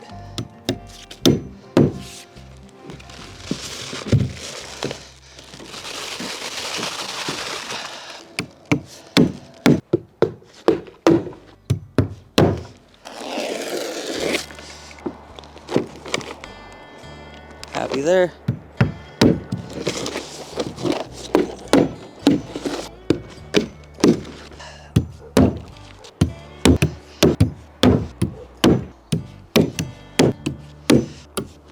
My big goal is making sure that this doesn't blow up and off while I'm gone. This building's gonna have to sit for about a week and a half, 2 weeks before I can get back to it.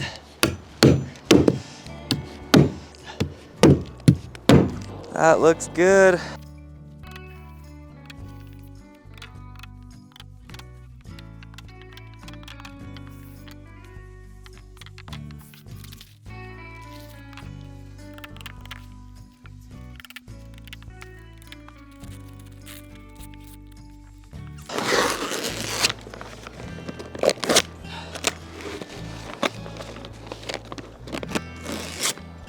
Hey, have you subscribed yet?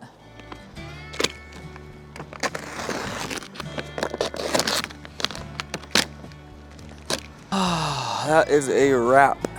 And the rain has begun, but my building is dried in.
Once we're through with all the sheathing, we're gonna start on our WRB, our paper that wraps the outside of this building. And when we go to do that, I'm gonna take this door and pull it back in and set it up against these braces. Luckily, I've got these two coming down, so I should be able to lean it right up against there.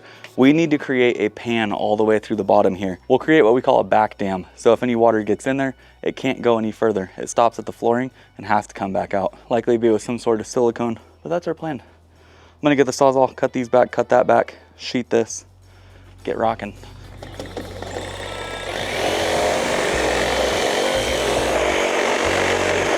I think we need a new blade.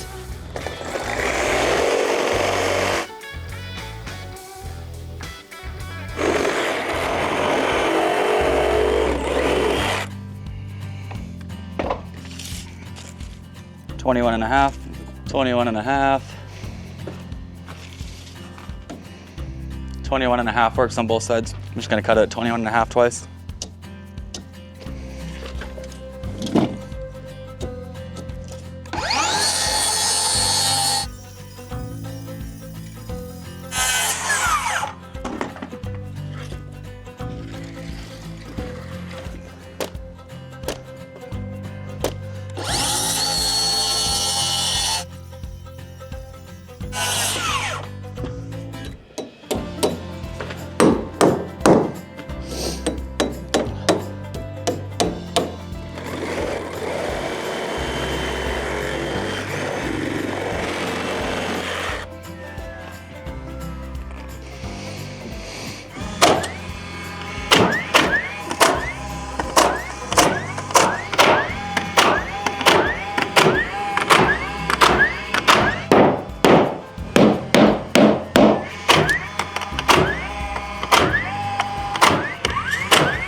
So I tried to use like minimal lumber when I was framing this thing. So you can see that right here, we don't have backing. The sheet runs all the way to the outside because it's flushed up with the trimmer. I'll have to add a backing piece in here and in here. Then this next piece is gonna go from here up to about here, all the way to the ridge and then back down. Just a rough eyeball, I got 22 and a half, 29 and a half. Let's get that cut and thrown up there. We are 59 and 7/8 overall.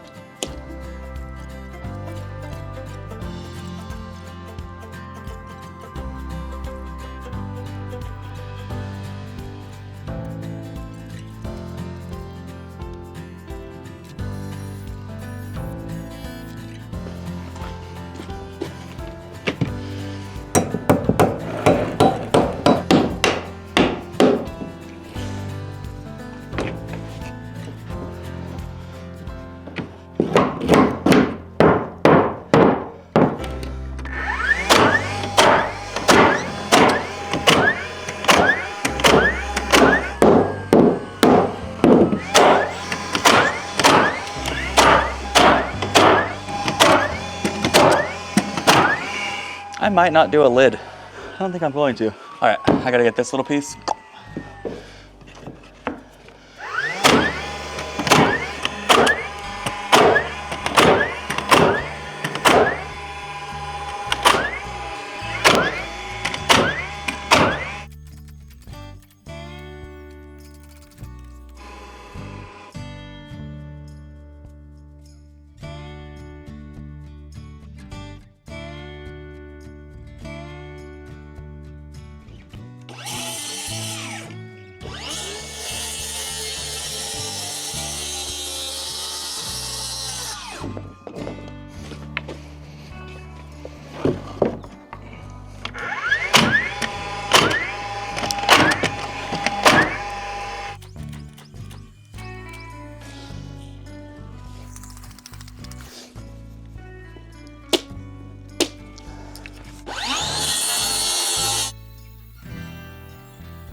So these pieces are strictly filler, not important one bit. They don't do anything whatsoever other than pad out the building.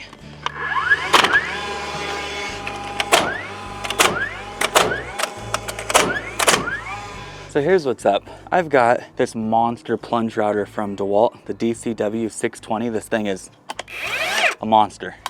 I have a quarter shank, I don't know the name of the bit. It's a plunge bit though. It's got a spiral on the end of it, no bearing. Those bearings don't ever work out for me. So this is what we're rocking right now. We're gonna try this thing out.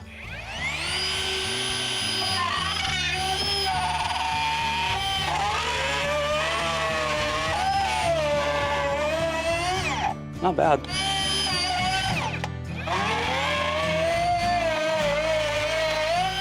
I'm gonna set the depth a little deeper. That should help it.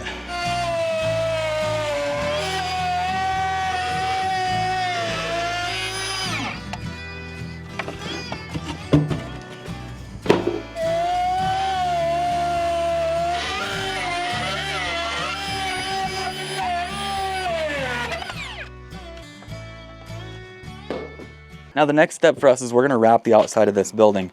We've got the majority of it nailed off. We finished up our gables. We are prepped and ready to go.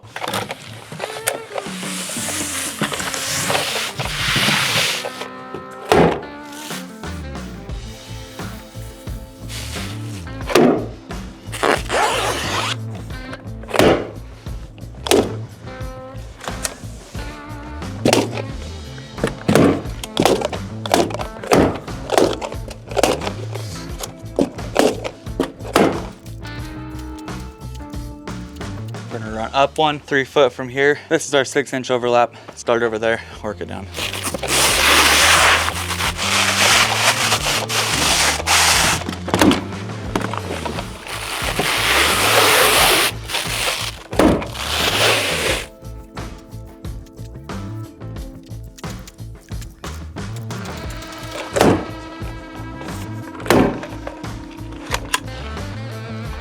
Got some work to do.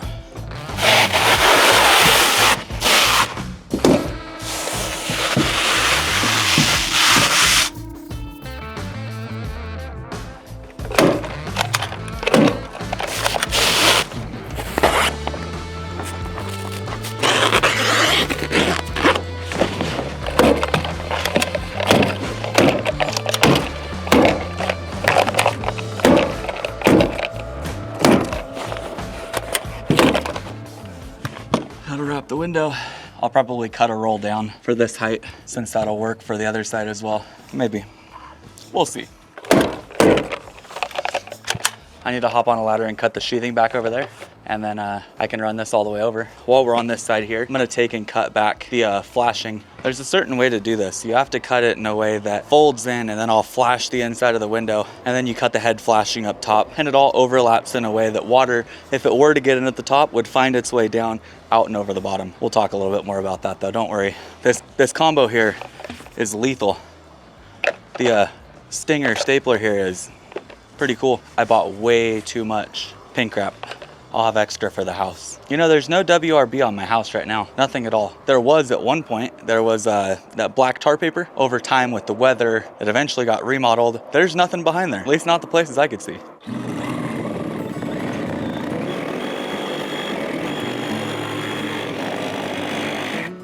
Notice how I'm not putting my face behind it.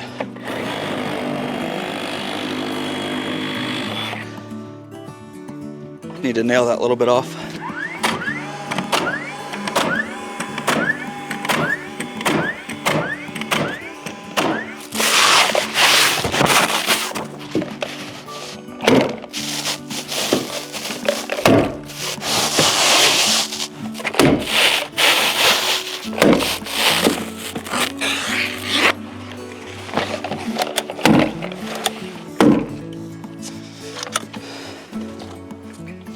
So our window flashing will look a little something like this.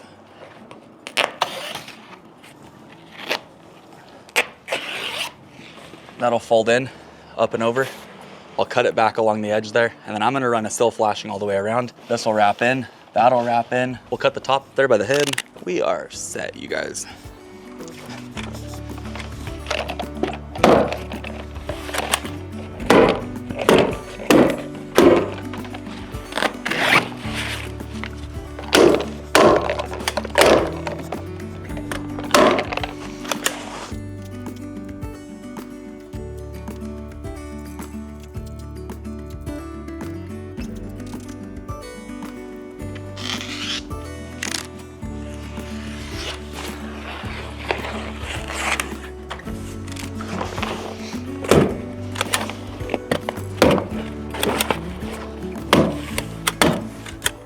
I gotta take this door out. I'm gonna do that now.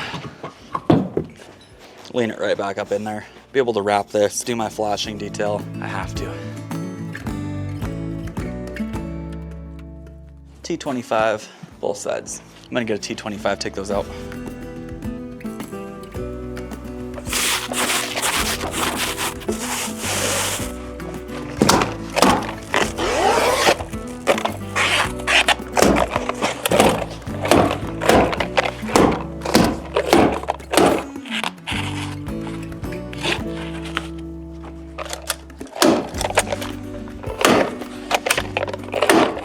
That looks good. I'm actually really happy with this. I need flashing though. Cool part is we can get the door back in place. I need to go see how thick that LP Smart side is. I wish I could talk to you guys live because you guys probably know. I don't have a clue. Never used it. I know Hardy's 5/16. Let's paper the top real quick and then we'll be looking pretty good. We'll leave the front hanging. It's obviously gonna start and stop at that overlap, that 6-inch lap, but yeah, let's throw that lap piece on, see what it looks like.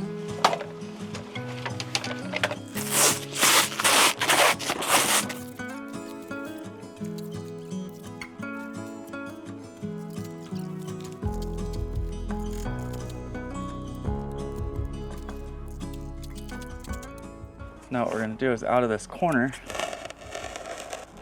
we're gonna carefully cut up.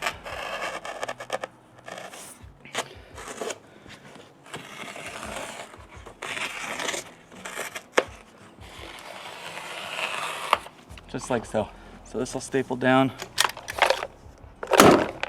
Now what we'll do is we'll flash up here, we'll set the door, we'll flash here across the top. This will go down, the flashing will come out the bottom here over, and we're gonna tape this joint here, seal it up nice and good, and we're set. I'm gonna grab a new roll and do that side over there after I finish cutting the top of this.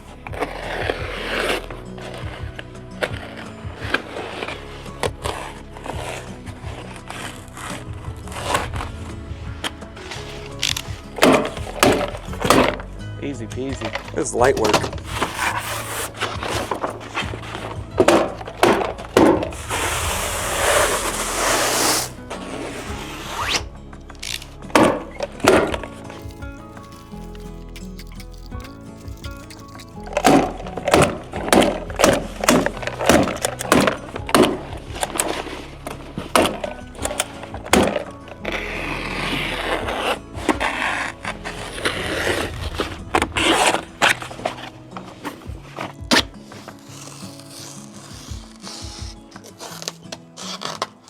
make that clean cut all the way across there and staple this up. And then once we put that back over, we'll tape it.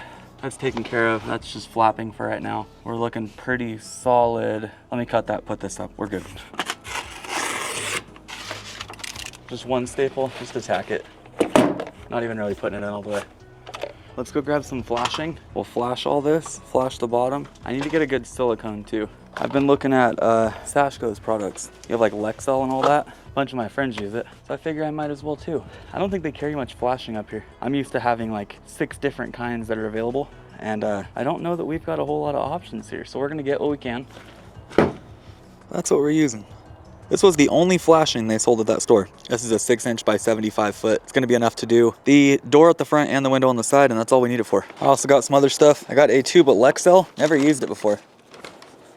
Sticks to almost anything. Tomorrow I have siding getting ordered, and I have a bit of a dilemma. I can get 4x8 sheets, or I can get 4x9 sheets. The problem is 4x8 sheets are about $52 a piece, and the 4x9 are $82. This is kind of where you have to weigh out the pros and cons. The 4x9 sheets are just a single sheet all the way down both left and right hand side.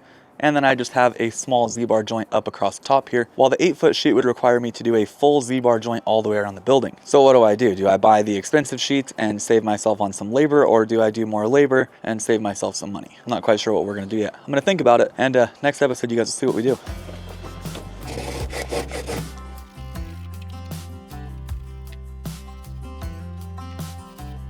Let's hope this stuff's sticky.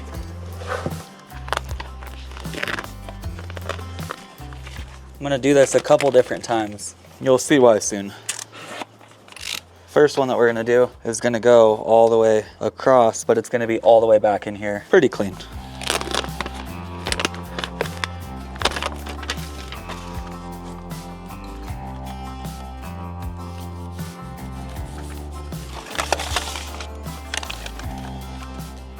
This stuff doesn't stick when it's cold or when it's wet. That sucks. I'm gonna make it work. I will explain how.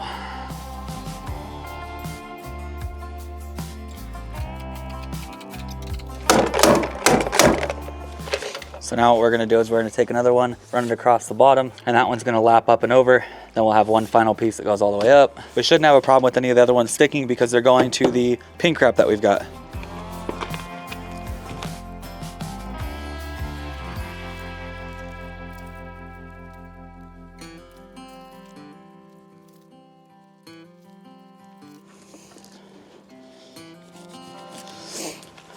Now I'm gonna go up the side here and here with Lexel, and then do a row across the back there. Try to seal this thing up as good as I can.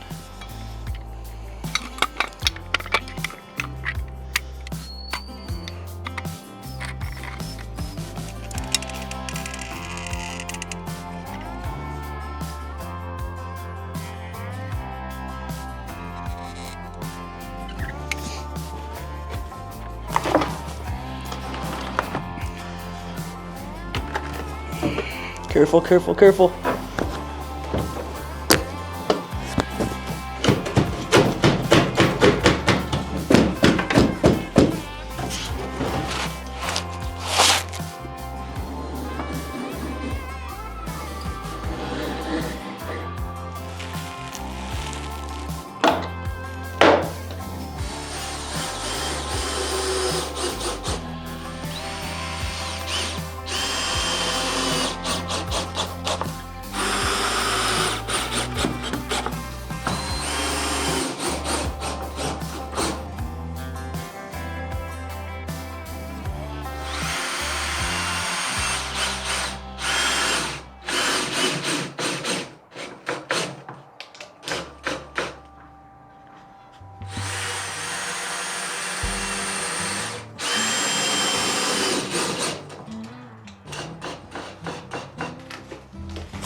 So right now the issue that I'm having is the flashing tape that I bought, the only flashing tape that I could find in town, small town, keep in mind, will not go over and stick to my door. So what's gonna have to happen is we're gonna sheet the whole building with our LP Smart Side that you guys picked, and then we're gonna go through and put our trim on the outside. And once we put that trim, it's gonna sandwich everything together, lock it all in. We're gonna caulk that as well. It's gonna be sealed up. But that is the finished look for the building. My goal for today was to pink wrap this thing, which looks pretty pink to me. I think to finish out our episode here today, we're gonna go over to the window side. We've got everything over there taken care of when it comes to pink wrap, except the very last little piece at the top. That's gonna go over our head flashing. So let's go over there, flash our window, Lexel up and around, and screw that thing in.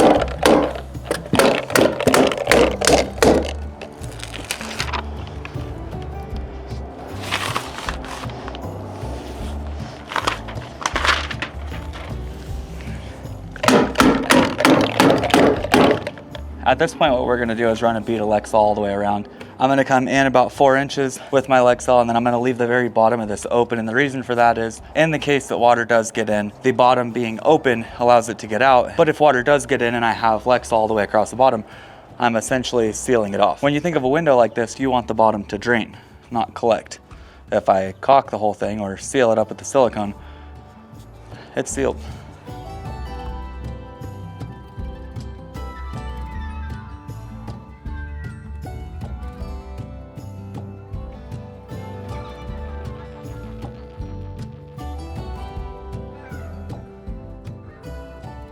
Temperature's dropping quick. Supposed to be in the 20s tonight, getting closer, little by little. Today we started on the pink wrap the building. We've got the door set in the front here. This thing is finalized and not going anywhere. I talked to you guys a little bit about the 3/8 difference right here. That is the thickness of the LP Smart Side I'm gonna be using. Once we put on this 3/8 thick siding, it's gonna flush out to that door frame right there. We'll go ahead and trim out direct over the top of it, seal this thing up all the way through. It is looking good.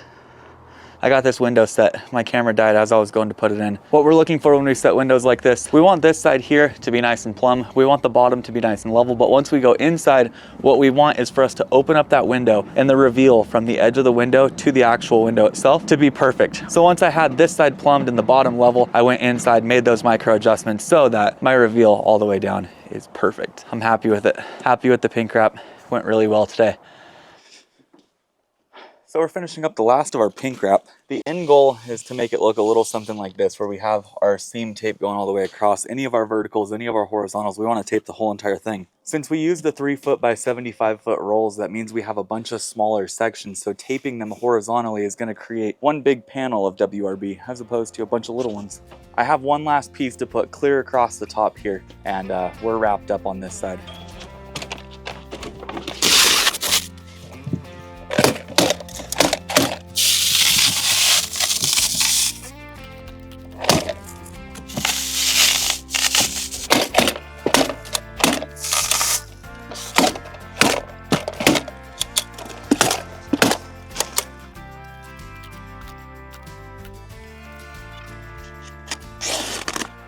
So the tape that we're using here is the Owens Corning pink wrap tape, and the reason for this is to create one big WRB.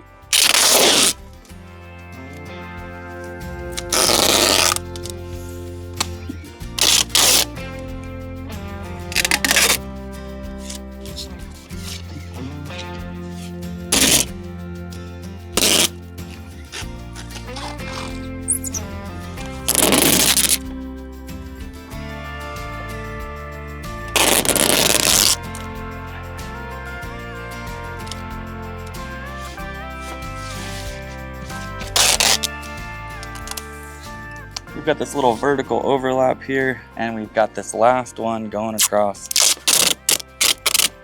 horizontal.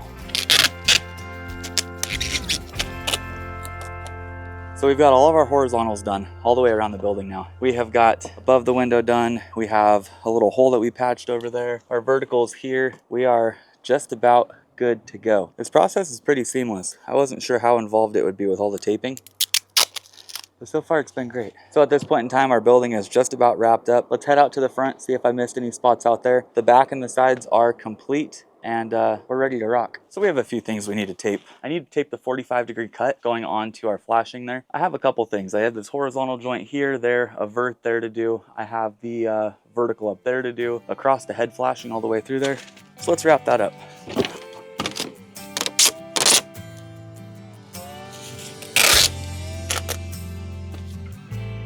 That horizontal's tagged.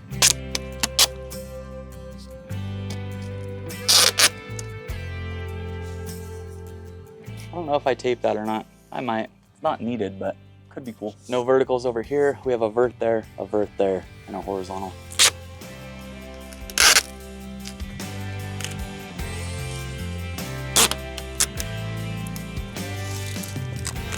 Now that's wrapped up.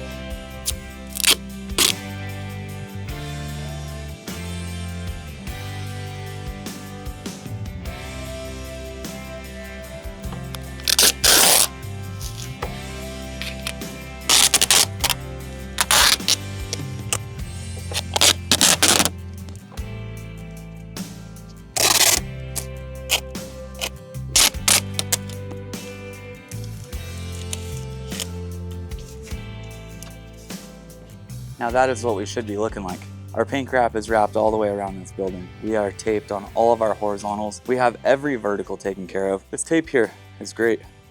Goes a lot further than I thought to. I bought 6 rolls for this place. I only needed 1. But all the horizontals are done, all the verticals are done. The 3-foot by 75-foot rolls that I did, they're now all tied together top to bottom with this tape here. And I like the fact that it's pink here. Branding's well done. But at this point, this building here is ready to side. So if there's one thing I'm not, it's an electrician. Being honest with you, I don't really know what I'm doing. Now, thankfully, I have some friends that won't let me shock myself, but I'm not here to tell you guys how to do electrical because I'm gonna be honest with you guys, I'm not in the position to tell you that. But what I do know is I have 1, 2, 3, 4, 6 outlets. That one's gonna be dedicated because it's a fireplace going into this place. And the only thing that I have figured out so far is how high to set everything. So I'm gonna put my double switch at 48 center. I'm putting these guys at 15 to the bottom of them. My panel's gonna go over here and this will tie in eventually. For now, we just need to get everything in place. I would like to do that before I do insulation for obvious reasons. Now, what little I do know about electrical, everything has to be in a box of some sort, a junction box or a little box like this for an outlet or a switch. You have 2 nails that drive into a stud or a block. This little gauge right here is a 1/2 inch. That's going to allow you to butt it up to your material like I just did behind us here. And that is the thickness of our drywall, our 1/2 inch. So once we go to rock this thing, it flushes out perfect. I cut this out, wire everything through. We're gonna be looking good. So I've got my mark at 15 to the bottom of my box.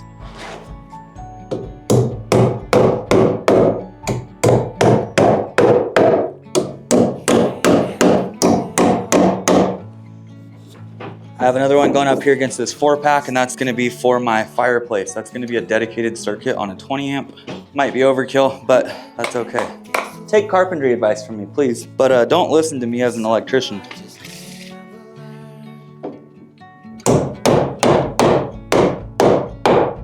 Dunzo. So what I mean when I say that this back one here is a dedicated circuit, that's gonna go all the way back to the panel. There's nothing else that's gonna be on it, just that. It's gonna be a 20 amp with 12.2, and that's what's gonna power my electric fireplace. It's gonna be the only thing on it.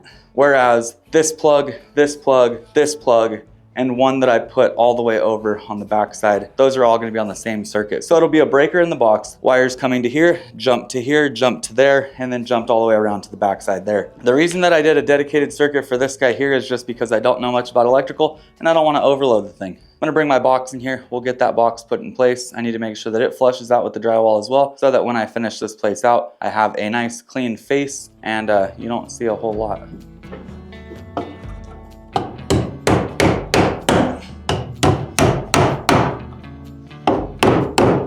So switch number 1 here is going to the chandelier that's up in the ceiling. That's gonna light the building. Switch number 2 here is going to be for the overhead light that hangs over the French door in the front. We're gonna have this farm style light that comes out and hangs down, big bowl on the bottom of it, and that's gonna illuminate the front of the building. If you're building something like this for yourself, just remember that the municipality that you're in is likely going to frown upon you having any sort of plumbing or electrical inside of your studio or shed. Just figured I would put that out there. That's why if you go to the description down below and download the plan set that I have for this little building, which is awesome, it's completely free and you guys can use it to build your own. There is no electrical plan because you're really not supposed to have electrical. Since I have to live in this little thing, don't tell anybody that, I want electrical. Not gonna have plumbing, I'll use the bathroom inside.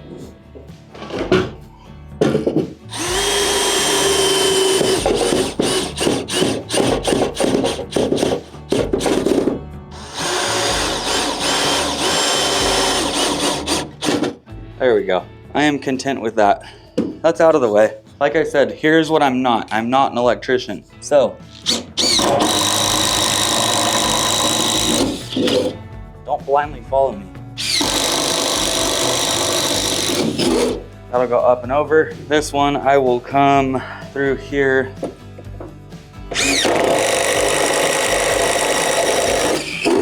I'll have to drill through the backing as well.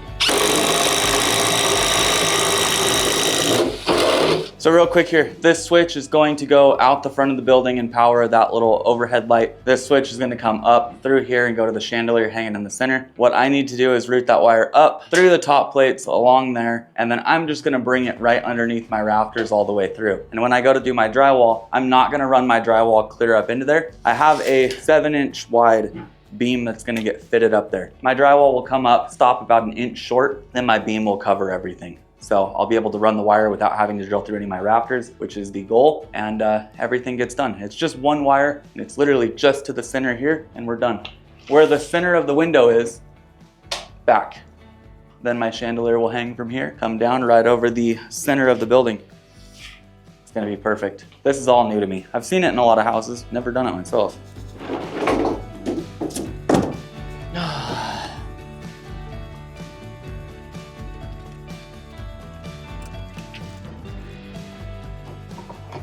Now, some of you might correct me and say that I'm using the wrong wire here because I'm using 14-2 for everything. I wanted to buy a single roll of wire, so don't judge me. We're using 12-2 on everything.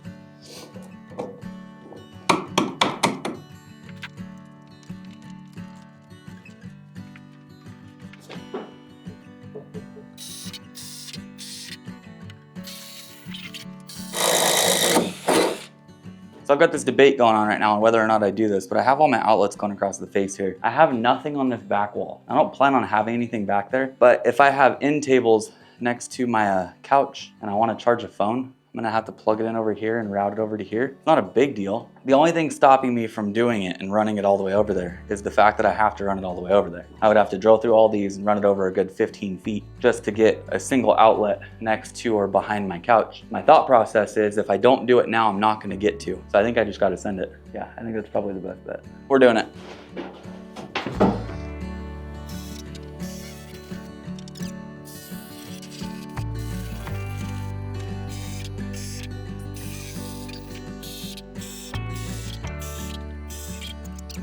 So I drilled all the way around. I went right on top of the other one. A hole is a goal and one hole per goal is the plan. I'm not gonna let you guys watch me struggle to pull this main all the way through. So we'll just come back and like, I wish everything was that easy.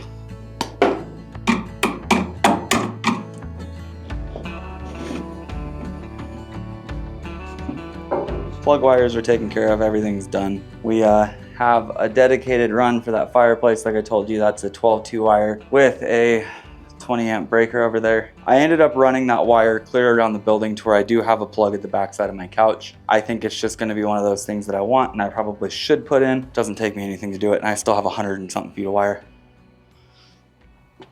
All right, our plan for today, I wanna start doing my insulation. So my plan is, I'm gonna scrape out all this gunk real quick. I'll start on this back section here, work this wall all the way through. Probably work the face across just to get rid of some insulation. We'll hop over to this side, get this taken care of as well. I went and bought some gloves. I'm gonna throw those on. With insulation, it is a fiberglass product, so I would recommend always having a mask on when you're doing it. Just personal preference. I don't like the feeling of a scratchy throat. Also, wear a set of gloves, long sleeves if you can. So I'm good to go. I have my staples. I got wire staples as well. I'm gonna staple that as I go. Tack up all my wires to the studs where they tie in, and we're gonna insulate this thing. It's gonna be fun. That is a nice thick insulation right there. That R21 is going to be nice in these walls.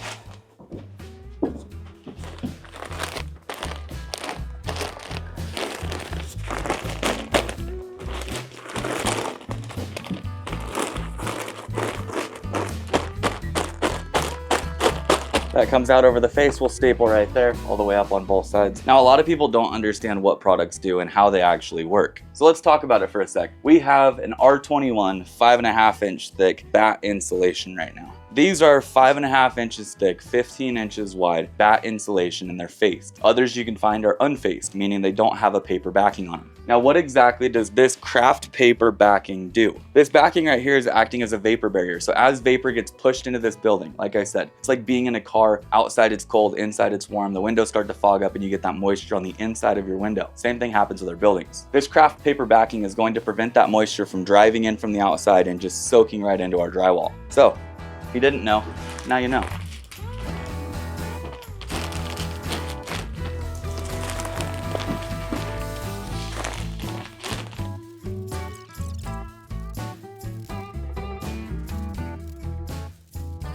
Once we get to areas that have wiring, what we're gonna have to do is split the insulation down the middle and run it over both sides. We'll show you.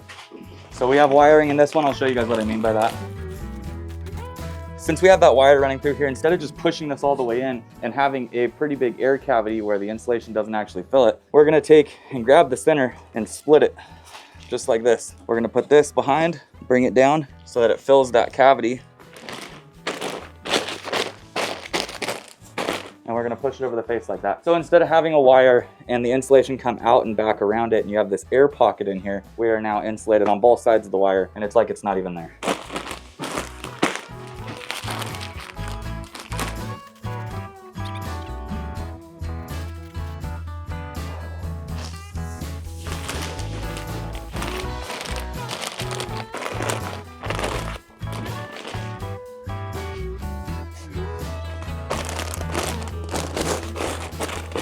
So what we'll do next is we'll take our stapler, bring these over and tack them all the way up. And that's gonna pretty much create this barrier all the way along the wall. Then when I go to put drywall up, quick and easy installation all the way through.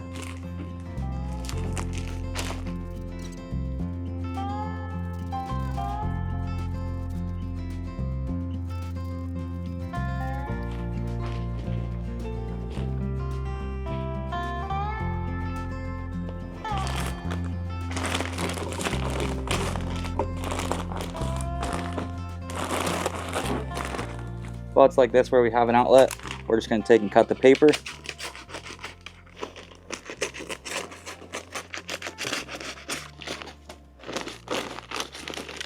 That way it doesn't interrupt much.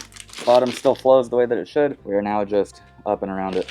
So a standard bay is 14 3/8. That's why the insulation comes at 15, because it's a little bit bigger, allows it to hold itself in there nice and snug. That's why none of the insulation actually falls out of the walls when it's not even stapled. We'll take this number right here, add a 1/2 inch to it, cut that all the way down, throw it in here, and what that's going to do is allow it to hold itself and be uniform. What we don't want to do is shove a whole piece in here and just cram it in. It's going to condense all that insulation.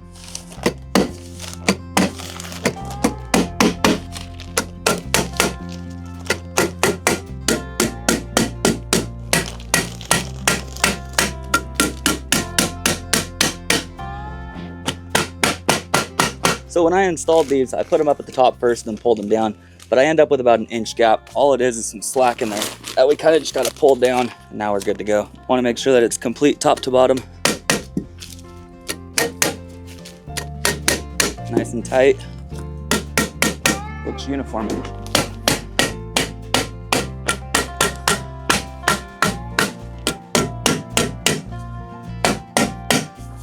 So I had initially put 1, 2, 3, 4 outlets in this circuit, and then I had the dedicated circuit for the fireplace right behind me here. Since we shrunk the building down from 10 foot down to 8'6", we ended up having to put this outlet up here. We've got a small cabinet going in 24 inches wide on this side and on the other side, and the plug that I had back here would just be buried. So I wanted to switch that. We put it up 2 inches above the countertop space. So we'll have a 24-inch cabinet, our fireplace framed out, 24-inch cabinet on that side. This will be right up on top. Plug in a router, plug in laptop, whatever you need to right on this little desk space. Should be pretty cool. The problem with that now, since my wife decided to change it on us mid-build, is I have this wire coming from this plug and this one going clear over to that side. So instead of having to reroute a new wire all the way through here, I'm just gonna junction box, stick it here in the wall.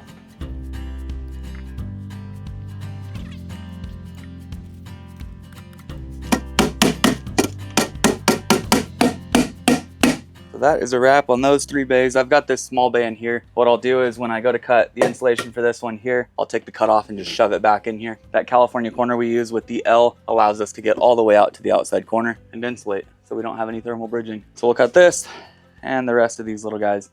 But first, let's hit all the open big bays that we don't have to cut.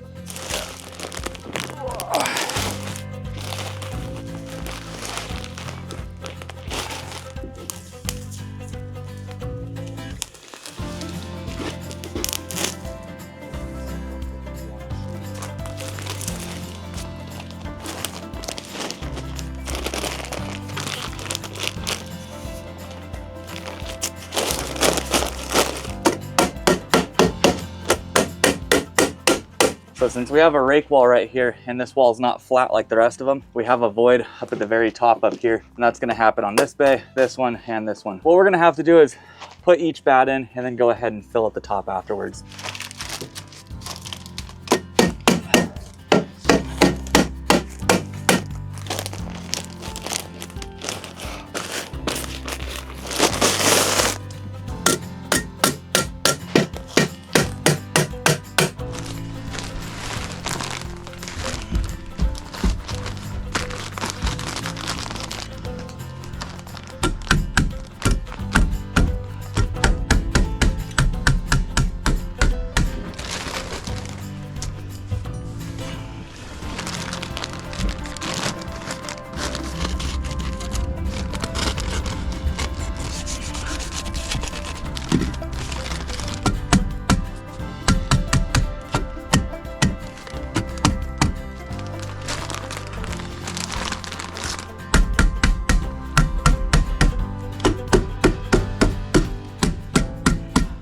I can insulate to about here. I'm probably gonna just skip that for now. I'll shove a piece in here real quick. We're almost through with insulating though. I just have a couple small cavities left to go. And then the ceiling, of course.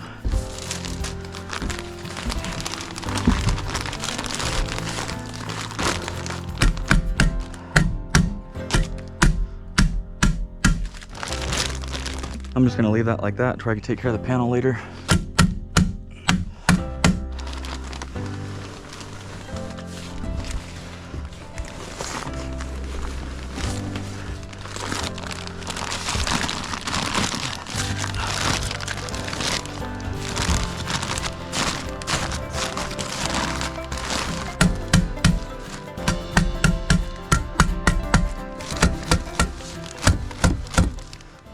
Takes care of that. I can tackle these bays.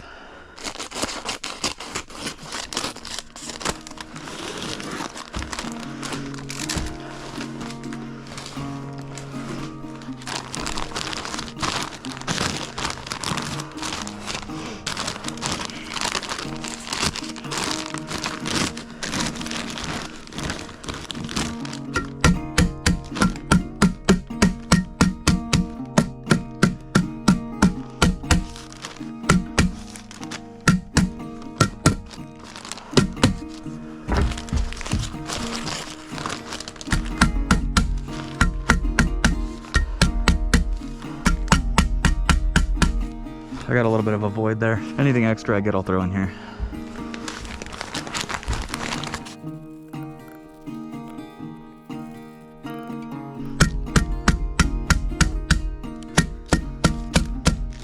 I had to cut a piece in half for there. Likely can use the rest of it in there and hopefully there. And it looks like I got a couple pieces that'll do that and that. It should be dialed. I should have extra actually.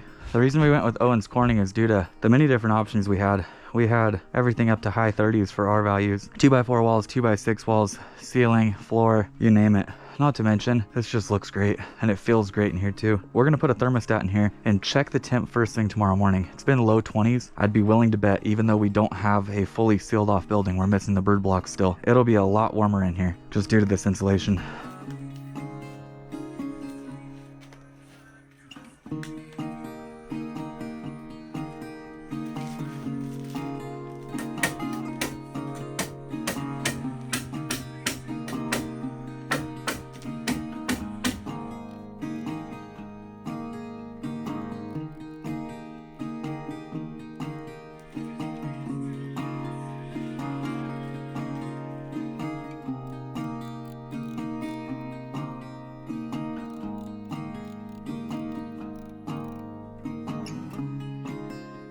So I'm gonna do a quick little cleanup here in just a minute, but the way that this is gonna work, I have 25 inches that I need to go. So we'll be over to here. I have a stud direct to the side of it on both sides. We need 25 inches in the clear from here to here, from framing to framing. Once we put in that 1/2 inch drywall on this wall and on this wall, it's gonna neck that down to 24. My cabinet will slide right in.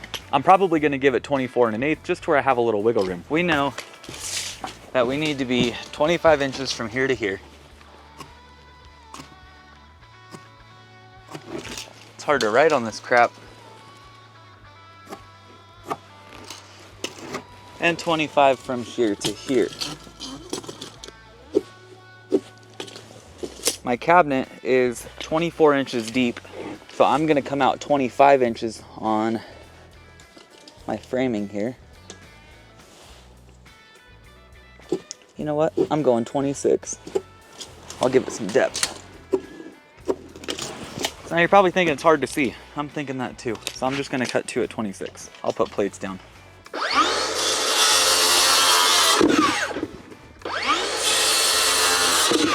We've got our 2 26s. Well, I've got perfect backing there. I'm gonna be 25 over 2 at 25 1/8 is what I'm giving myself. And this will be the same right there. So that's the pop out. Cabinet, cabinet, pop out. Beautiful.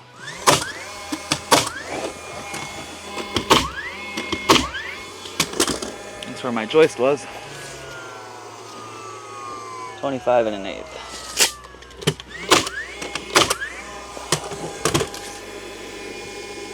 $25 1/8. Beautiful.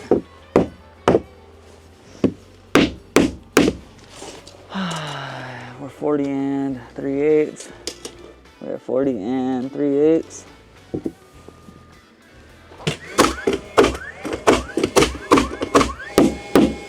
That's that. So the way this is gonna look, 1.5 inches in, stud here, stud there, stud there. I'm gonna leave this overspanned. I'm not too worried about this. It is strictly cosmetic.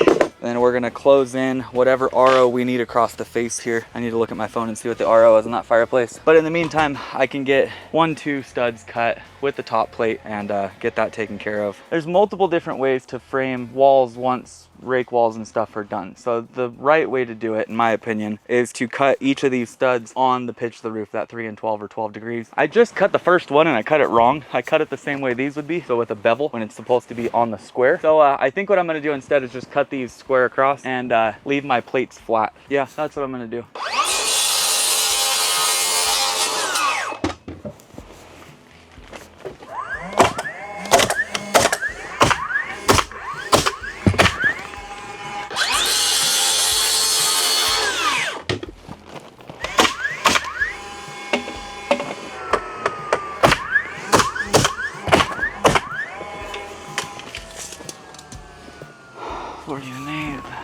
$40 1/8 all the way up.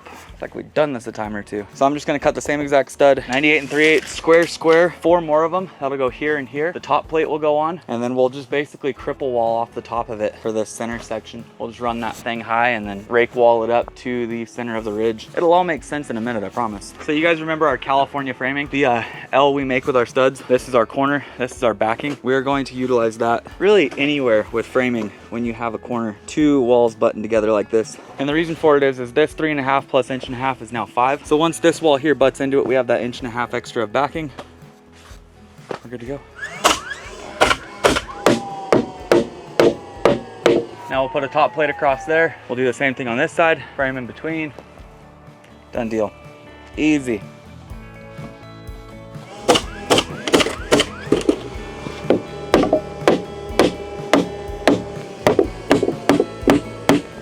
Done deal. I'm gonna have to fasten the 2 top plates together, put them up top, and then shoot up into them, toenail them, because I can't get a gun up there.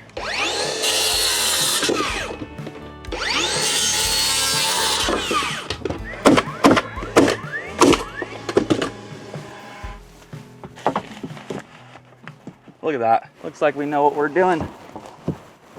Probably gonna screw this, honestly. Screw it in there, lock it, fix this.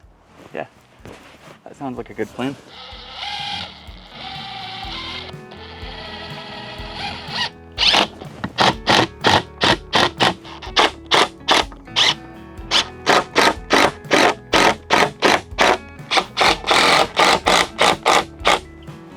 It's probably one of the most beautiful things I've ever seen, if I had to say so myself.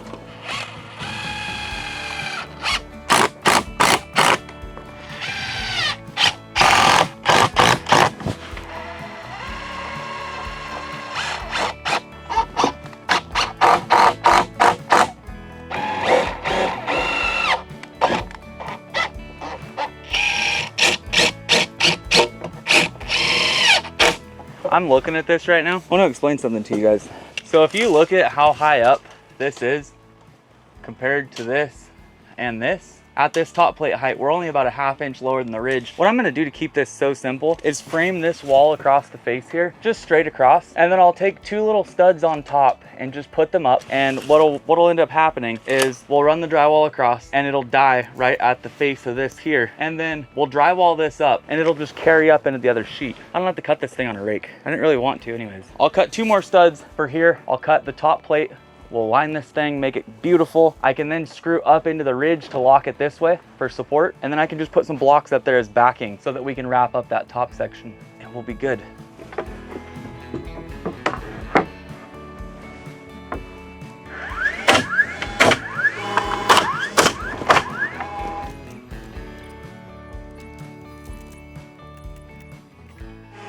So you can see that moves around a good bit. I told you guys how I wanted to do this originally, but here's how I really want to do it. That is gonna be my ticket. It's gonna go a little something like this. I need to get it over to where it goes, obviously, but these will basically butt up. This will be my backing going up here. This is my backing for this to run into. I don't need anything along this side here, but this edge is gonna be essential for my drywall coming over and dying. My last rafter's here, and then it'll go to this. And it's gonna work out beautiful. I have nothing but faith in it.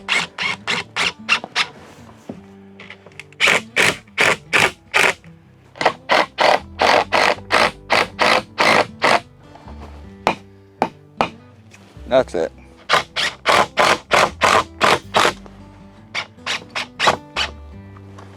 Now that I'm happy with that, I'll put 1 more on the bottom.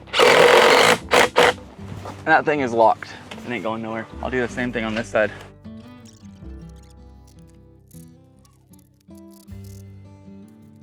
Now we've got both those in here. They're at the same plane here as we are here on our rafters, so those are good to go. My rough opening's ready to frame. This is locked in, it's not going anywhere. We're plumbed up on both sides per this mark.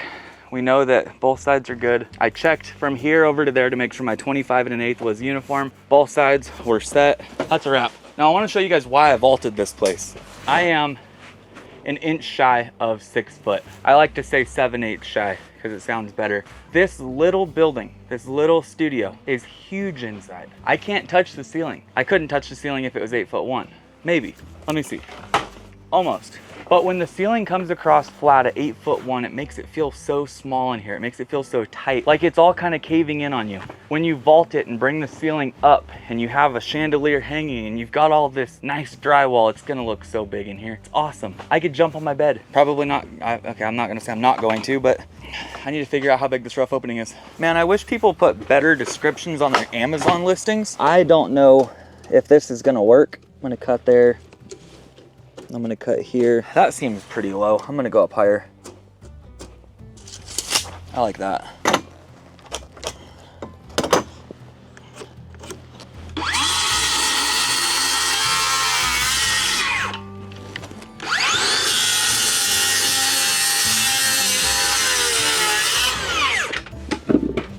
Now I'm gonna go 1.5 inches up from there. Then I'm gonna go 17.5 inches for my RO, then 1.5 inches from there.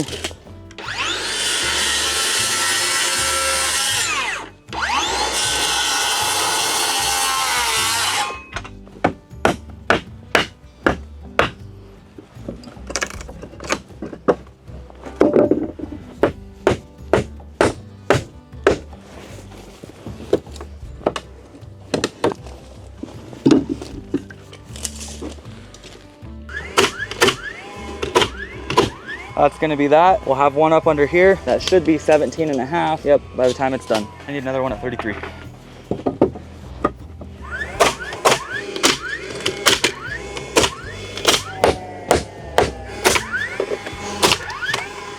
Fireplaces have to be one of the most changed things during a construction project. I have framed the same fireplace in the same house like 4 different times. Multiple times too, not just once.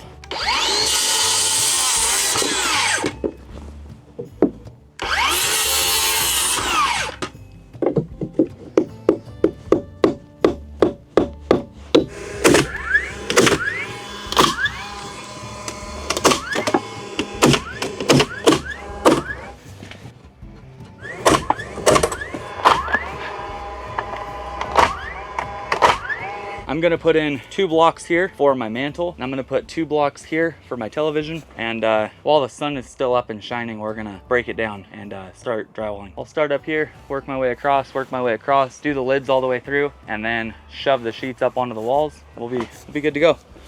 Never thought you guys would see me do drywall, I'm gonna be honest with you. A little bit different, outside of my typical realm, but we're doing it.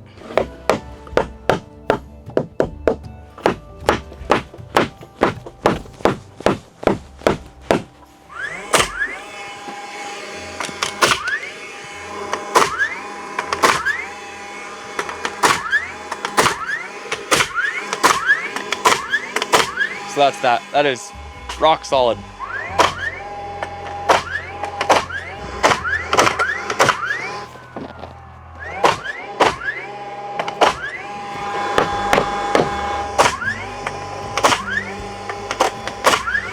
We are finished. Like not just to the next step of fireplace framing, but we are done. We have it tied to our ridge. We have our backing for there. We have our backing over here. We need our backing in the front section still, which I'm just gonna use some of these blocks and blast them in. But really, we are right there. So what I'm gonna do now is go ahead and rock a good majority of this thing. At the time of filming this video right now, we just launched a video today. That video has now been up for about 6 hours, and you guys have ordered more t-shirts, more coffee than any other video that I've put out before. So I just want to say thank you guys, because I do appreciate that greatly. I have it on myself right now. I love it. It took a long time to come up with all of it and figure out the designs and stuff like that. I feel like it represents the trades pretty good, and I appreciate you guys rocking it. I really do. So now check it out. Before I go through and cover up everything all the way around me, I want to mark where all of the rafters land so I know exactly where I can screw. I try to prevent having any sort of shiners like I would up on a roof, where I don't really care if I miss. I can just move it over and re-nail. I want to make sure that I'm not popping a bunch of holes in this. So before I go ahead and cut the first sheet, that 90 by 42 twice for both sides, I'm going to go through and mark out on the floor every single stud. I'm going to go up top and mark out every single rafter. Since we're 16 on center with our studs, every other rafter lands on a stud, and I could just pull layout, but this will help me out a ton.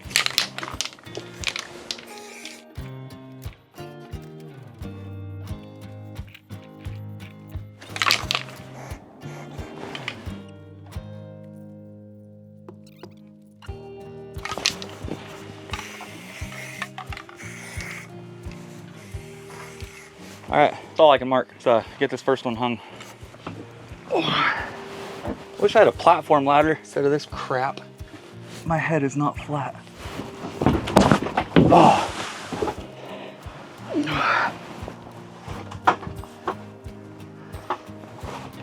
Oh. That's the plan.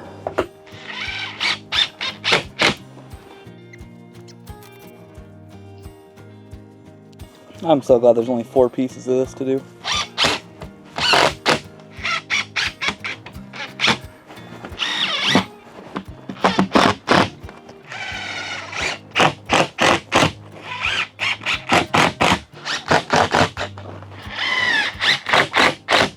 One sheet up, that was miserable. Let's cut the next one. The next one has a little leg on it, so I'll be able to shove it over there and hopefully not have it fall on top of me. Same exact thing on this side, hopefully smoother, 90.5. Let's go 90.25 on this one.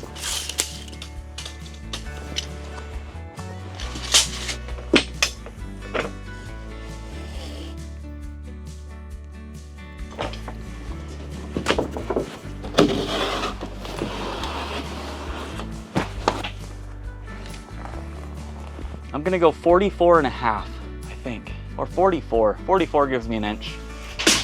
So what that means is I need to take 4 inches off.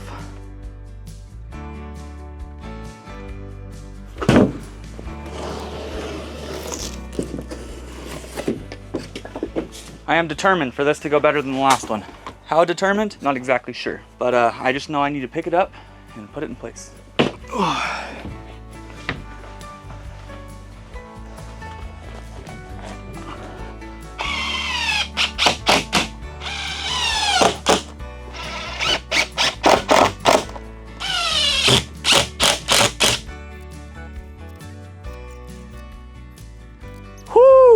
I'm gonna wake up in the morning and it's all gonna be on the floor. I'm just kidding, I hope not. Oh, you know, if I had to pick a different trade, sure wouldn't be drywall. We're not stopping, sun's still up. This one gets a little bit more complicated due to the fact that it's not only gonna run all the way over to here, 2, 4, 6.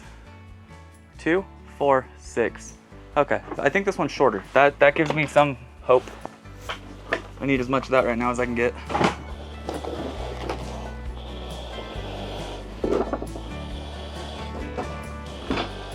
I don't know how the drywallers do it, but they like do that in a single pass and never stop walking. I don't know how.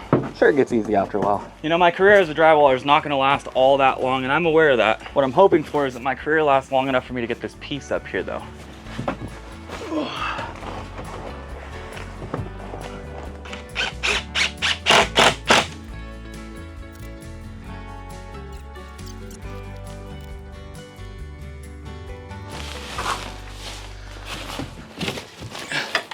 So that's why I've been putting these blocks in.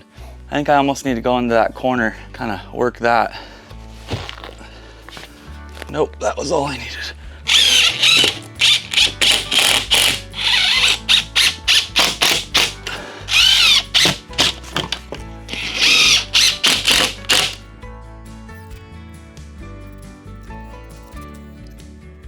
Well, that was a struggle if I've ever seen one. I put this side of the sheet in first just because, and that was a bad idea. I ended up too tight on this side. So I had to cut that back.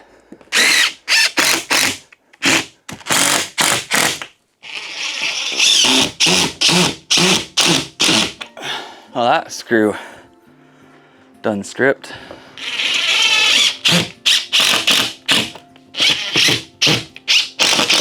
Now that is a wrap on ceiling drywall. Everything is up. My shoulder hurts. 4 sheets, my shoulder hurts. Getting old sucks. The walls are a cakewalk. We just have 1 sheet, 2 sheets, 3 sheets, and 4 sheets. And we're done. Now I might not know how to hang drywall, but I do know the fundamentals and how it's supposed to go and how you're not supposed to do it. I'm gonna start this sheet back here in this corner. It's gonna run clear out to hopefully, let's see, 96. It's gonna break at 84.5 right here on this guy here. But what we want to try to avoid is our drywall stopping at the edge of our window or the edge of our doors. The reason behind that is you'll end up with cracking in your drywall on your seams right there and out of the corners. So think of it like a shear panel. When we go to shear the outside of a building, we try to overlap those pieces onto the top and the bottom cripples. That way it kind of locks it and creates a diaphragm. We're gonna do the same thing with our drywall. So I'll run over to here and all the way back That'll be our first piece. But before I do that, I need to grab some 2x6, put it on the inside there. We're gonna enclose that.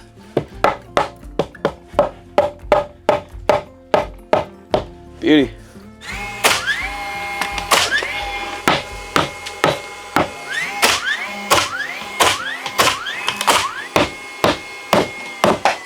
So now that we've got this piece in here, the weight's coming down from the roof above onto the top cripples through this flat piece here. Before, the only support we had was that 2x6 on the outside. So this on the inside now is going to create that box and really give it a strong head out. So now we're just gonna pull a number over to the California over there. We've got 84.25. We're gonna cut it 84.25. This one's gonna be easy. The walls are really easy. The hardest part about doing drywall is up there.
The same way that we stagger our roof sheathing, we need to stagger our drywall as well. You don't want to railroad your seams going all the way down. While I might not be good at drywall, I still want to follow the best practice. So what I'm going to do instead, this seam works out perfect for middle of building. I'm going to take this sheet and split it in the middle of them, break it over here, break it over here. I'll screw it here in the center as well. That way our joint comes down, spreads out, and then goes down the sides. I am pretty close to taping. What I'm likely going to do is wrap up everything except for the back wall portions. The reason I say that is because if I get a single sheet of drywall and I cut it right down the middle perfectly, 24, those are 24 1/8 across once this drywall here is on the walls. So I can rock the rest of the fireplace, rock all this up here, and then I should be down to splitting one sheet, and we're done.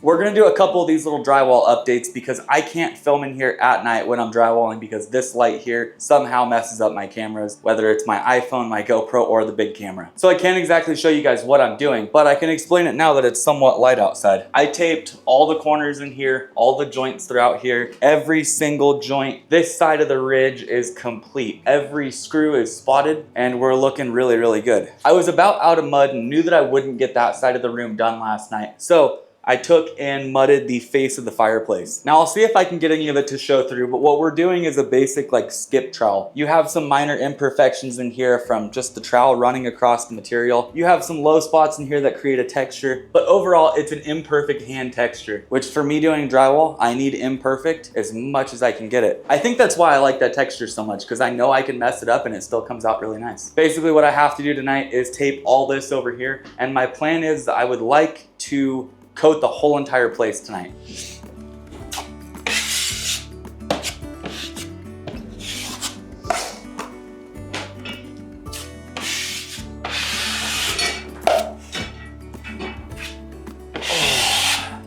I'm gonna tape this joint real quick. Let's talk about the different tapes that we use for drywall. So we have two different types of tape we're using. We have a paper tape that's gonna be used for all my corners. Makes a perfect 90. It's got a bend down the middle of it to where you can bend it into that 90-degree corner. And then this yellow one here is more of a mesh tape that you stick on the wall without applying mud, and then you mud over the top of it. That's what I use for all my straight joints. And then that's for all my corners. The corners, you have to pre-mud the whole entire thing, then apply that mud over the top of it, clean it up nice and good all the way through. This yellow tape here, it's as simple as that. So now we'll take from here,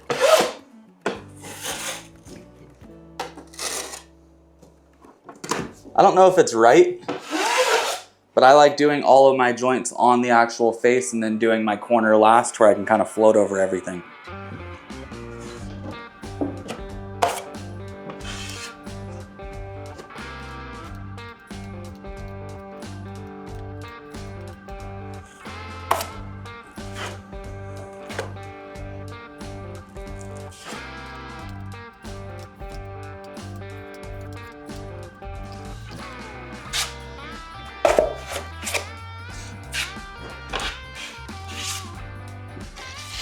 Now another thing here, a lot of drywallers use mud that they mix up themselves. I don't exactly know the difference between all of them. Obviously you have like some fast set mud that's like a 5-minute mud, 10-minute mud, etc. I'm too slow to want to do any of that. I will sit in here and take my sweet time all the way. So the mud that I'm using is just off the shelf Home Depot mud. I'll have a link for it in the description.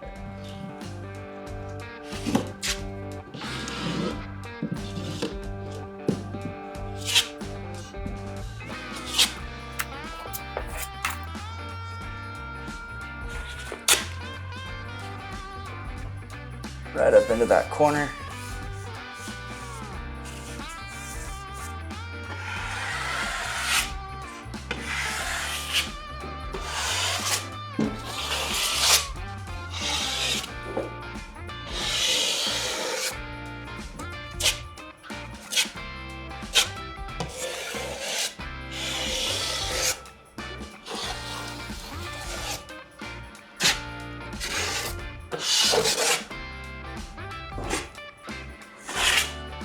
And that's how it's done. Now when I go to mud the rest of the wall, I will coat over the top of that once again and really seal the thing up. But just my personal preference, the fiber tape for all of my wall joints, and then the traditional paper tape for all of my corners. Now the hardest thing for me on this project, because I haven't done it before, was the transition from the wall up to the ceiling on a 3 and 12 vault. That was new. So that took me a little bit of time, that joint all the way through there. It's the same exact process as doing that corner though. Mud the thing all the way through, set your tape up there, but instead of a 90 to 74 degree, a little different. Made it work though. Check back in with you guys tomorrow, see how this place is looking. Hopefully, we're taped up and good to go.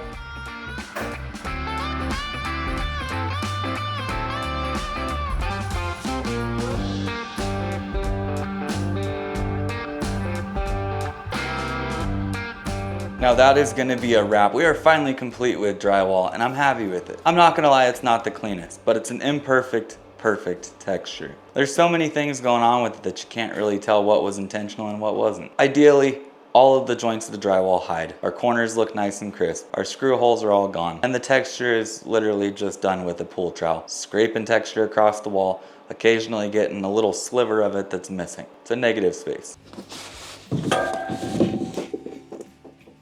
So this is my first time using the LP Smart Side. You guys are the ones that voted for this. It looks really nice. I actually really like it.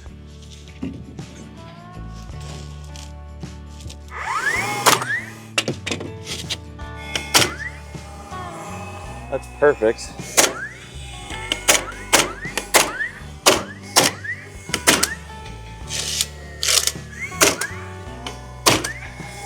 Now when it comes to doing a board and batten product like this, you'll notice that I nailed on that edge and on this edge here. We can only nail in these little areas here. We need to make sure that 16 and 32 straight up and down is the only place we nail, because that's the only place that bat's gonna cover. And that goes for the whole entire sheet. So from top down, we'll nail 0, 16, 32, and 48.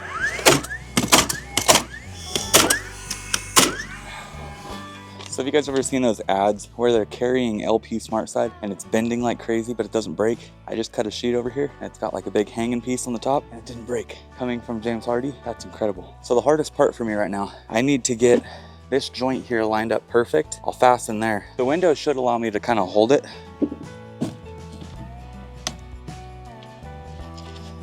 That window is gonna help me a ton because now I could just come down here.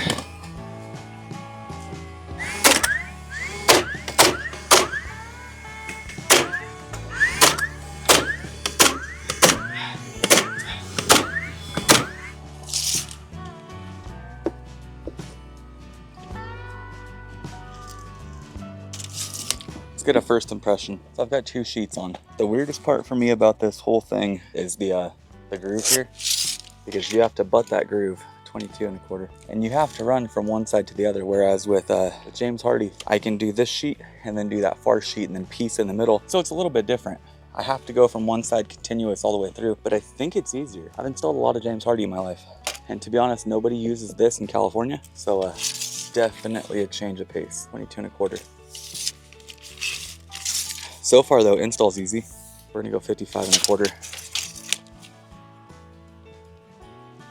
It is so quiet in this neighborhood and I'm out here just wah. So now the hardest part for me so far about working with this LP SmartSide, it's not even really that difficult, but with James Hardie, you can pull from either side and lay out your stuff and cut it. Since we have an overlap like a shiplap, I have to make sure that the side that has that shiplap goes over the other side and I pull from right to left. So there is a right and a left-hand side to this sheet depending on how you put up the first one. So this is my right side. This will go up. I need to make sure I pull from here over to mark out my window. But overall, this is great.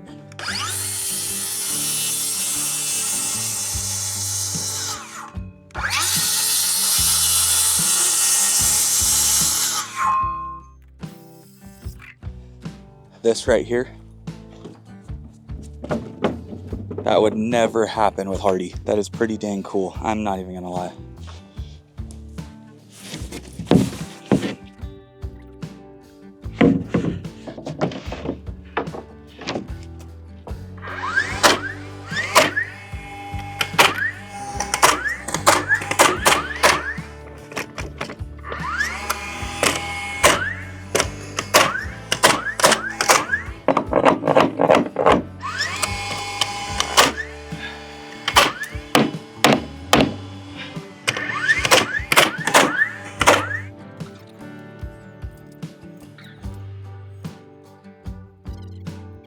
So we'll put that sheet up. 44 finishes out the side. We're looking good.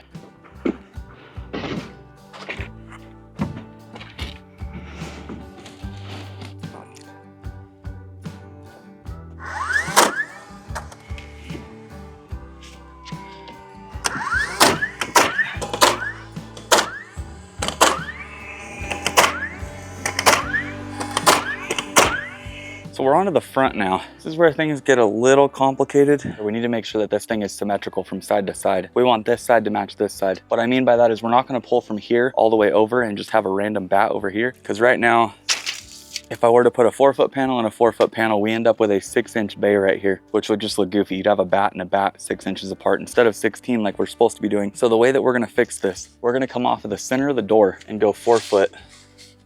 And that's gonna be our first bat over. How do I want to do this? Because I don't like that either. That would put a bat right there. I'm gonna have my corner trim and then a bat. That would look like an accident. What would this look like? That would look better. That's what we're gonna do. I'm gonna put on this little piece right here, from here over to here, and then I'm gonna put this one on from here over to there. And by doing that, what it's gonna do is center up a bat here and here so that they're perfectly split in the middle of that electrical that's coming out of there. When you pull layout for board and batten, you're trying to figure out what is symmetrical on both sides, but you also want to make sure that you don't end up with a bat right next to your corner trim because it looks terrible.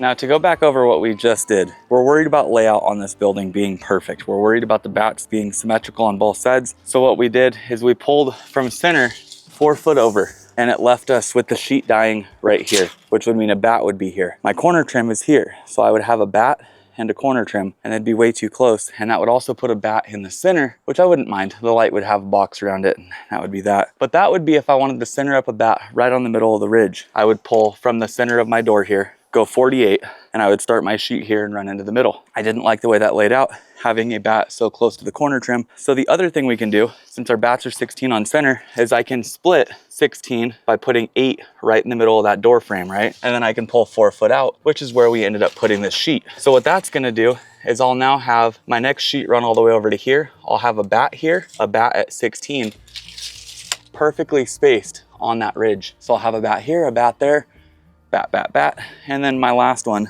will be here, covering this, and then I have my corner trim. So it'll look nice and uniform, as opposed to being way too close.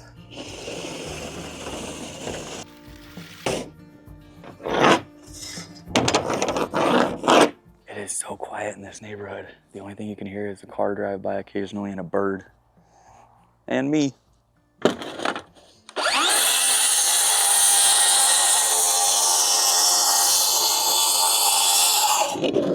Sure, they love me.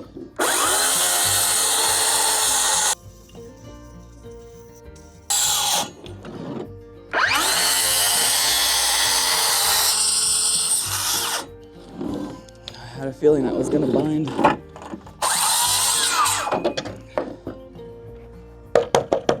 Oh yeah, that all just went in my coffee. This is the craziest thing about SmartSide. This would never happen with Hardy. I'm sorry, you guys. I know it seems like I've never done this before, and I haven't with this product, but it's really cool to me to see how different stuff performs. Now this one should be a cakewalk.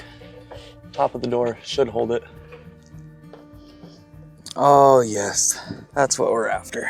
Just like so.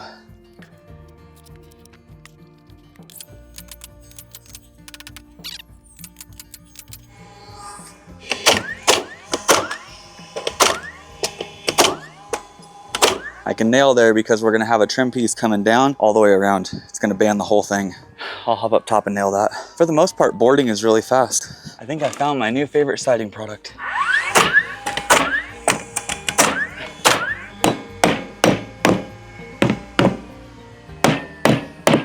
I'm not kidding, I really like this stuff. I ended up a little higher. I don't love that, but it is what it is. We're gonna have a Z-bar flashing over the top of this, and then the sheets above continue. We'll get into that though. Flashing is a whole thing in itself. So now 4 foot should put us out to the same side. Oh, we're gonna finish this thing right now. 43 3/4. Sweet.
So I mentioned to you guys that this is the first time I've ever used LP SmartSide. Overall, I really like it. I feel like the product is easier to work with than James Hardie. I think that it goes on a lot smoother. You can do it with one person as opposed to James Hardie sheets. I'm sorry, but you typically need 2 people. I nailed everything up with 10Ds out of my little DeWalt framing nailer. I set the flush tip and just nailed them off. I still need to go back through and hit my centers, 16 all the way through. I'll mark all those out. But overall, I would use this product any day of the week. It'll be a good test up here as well, due to the fact that we get a lot more weather here than in California. So I'm looking forward to showing you guys that. One thing that I did notice when installing is we have a set gap on every single panel, similar to how Huberwood has self-spacing sheathing, where the sheets will only go together so far and they leave a gap for expansion and contraction. The LP sheets here do the same exact thing, so that was pretty cool. But let's go check out the front. We need to get the trim going on the face and start wrapping this thing up. So what we're gonna do here, they only sell 16-foot pieces of the trim. This is the 5/4 trim, so this is what's gonna go on the corners and around the door. What I'm gonna do is trim out the door first, get that situated, and then we'll trim out the corners, we'll face the thing, and we'll be looking pretty good here shortly. I need 2 at 79.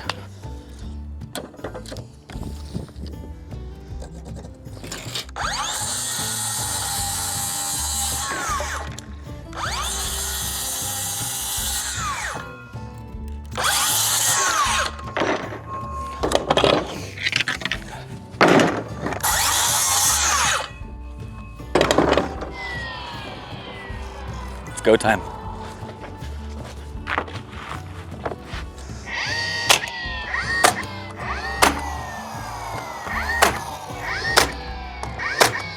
Oh, that is beautiful. I love it.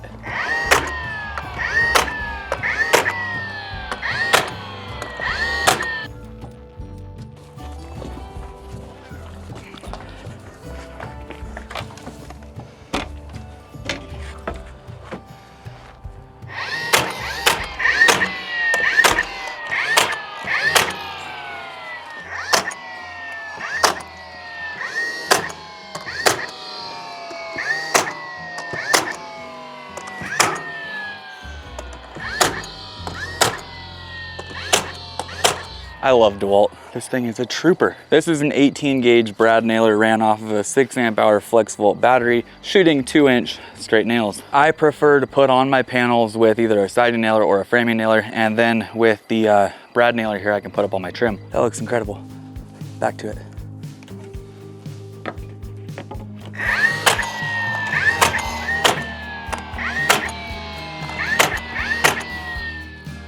This thing is so sweet. I'm gonna use it for all my trim inside as well.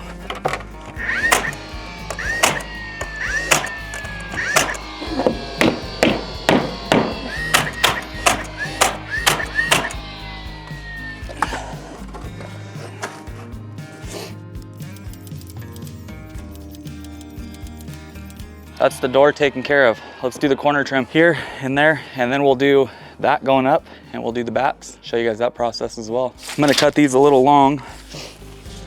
We're also gonna prefab. I wanna make them like 112.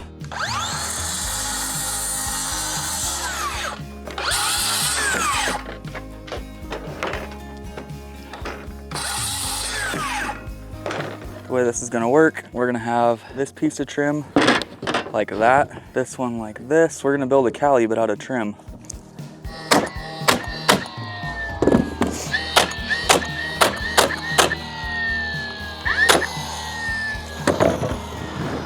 So now that we've prefabbed this corner, that follows the pitch of the roof, that's flat. We're gonna stick this thing up there and scribe it.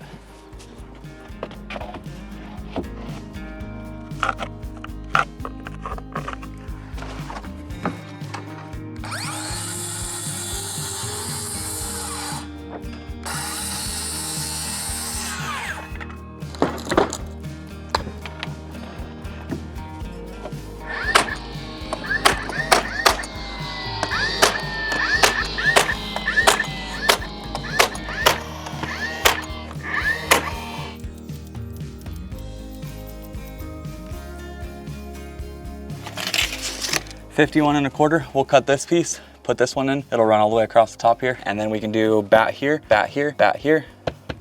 We'll be looking pretty good.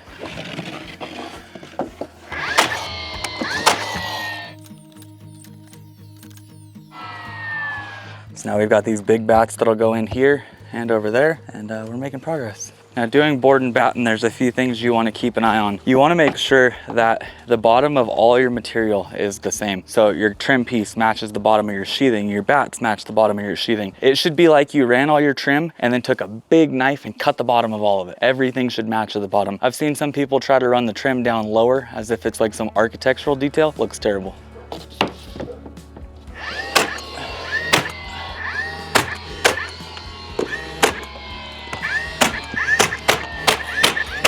This little thing rips.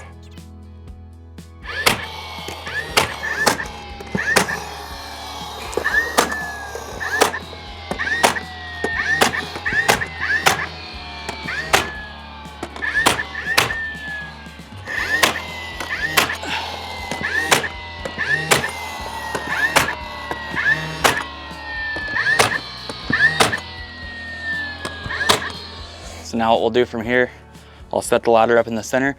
We're gonna pull from these 16 and go all the way in. It's gonna leave us with 1 and 2 right centered on that wire. Now you guys might be wondering, how do you know where your bats go? When we laid this building out, remember how we adjusted this panel here when we went to go put all this together? We made sure that layout off of the center up here was 8 inches over and 8 inches over by splitting the difference. We made it to where it was aesthetically pleasing rather than hooking that side and just pulling all the way through. So this side and this side over here will match perfect by the time I'm done. That's what you're aiming for. You want aesthetically pleasing, not numbers working. And the trickiest thing about cutting board and batten siding is that you have to cut every single piece, 16, 32, or 48. If we cut this panel back here 4 inches, you had to put a bat over the top of it. You then have 16, 32, and then it would be 44, and it just wouldn't work out. So all of your cuts have to be that 16, 32, or 48, any variable of 16. All right, let me get some more nails, put this thing up.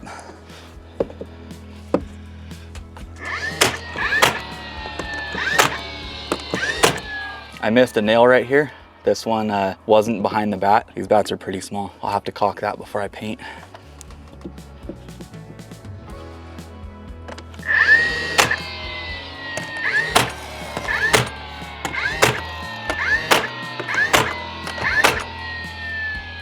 My siding guy got the angle right on this one.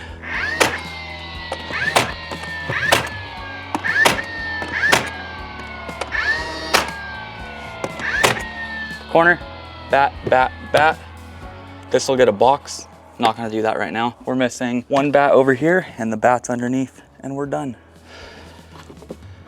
Oh, that's stunning.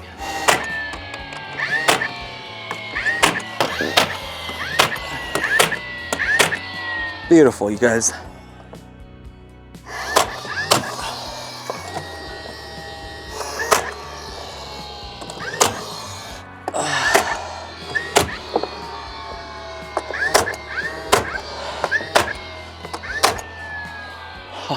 Now that's what board and batten should look like. This is Owens Corning Weatherlock Granulated Ice and Water Barrier. So this part right here is our adhesive. That's gonna go up. And then when we go to deck defense the top of it, we'll overlap that a good 8 inches or so. We wanna flush out to the bottom there, flush out to the outside there. All we're gonna do is peel that.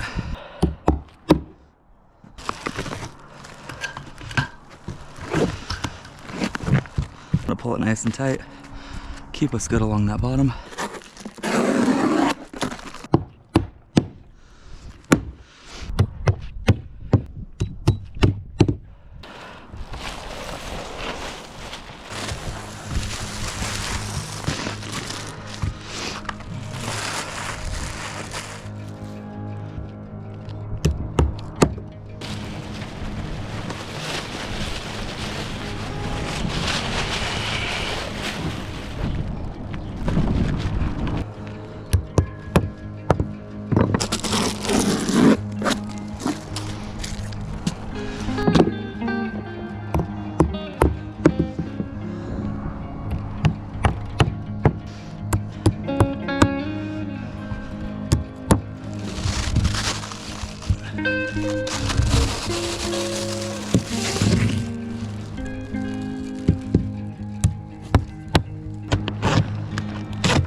This has been Owens Corning deck defense.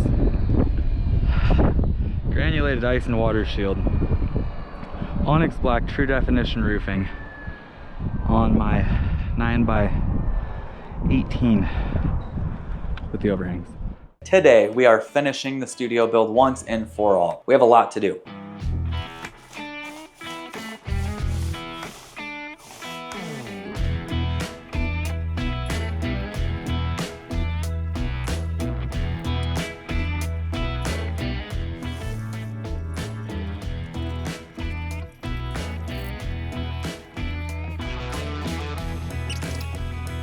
Well, that's one whole side.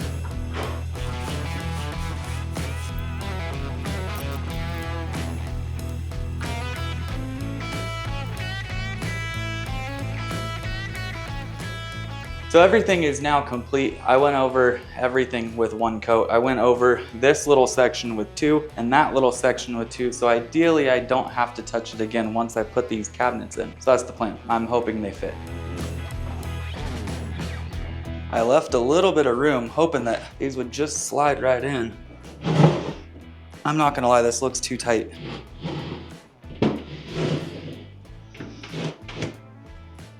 Oh, it's so perfect, but it's so not. Oh, that is so bad. It's like a sliver. That's what doesn't fit right there. That little tiny bit. I did not want to play doctor on these things. I think I'm gonna have to. I think I'm gonna see if I have bad luck twice. I'm gonna get out that one and put it over there. Because if I have to cut both of them down, I'd rather do it at the same time.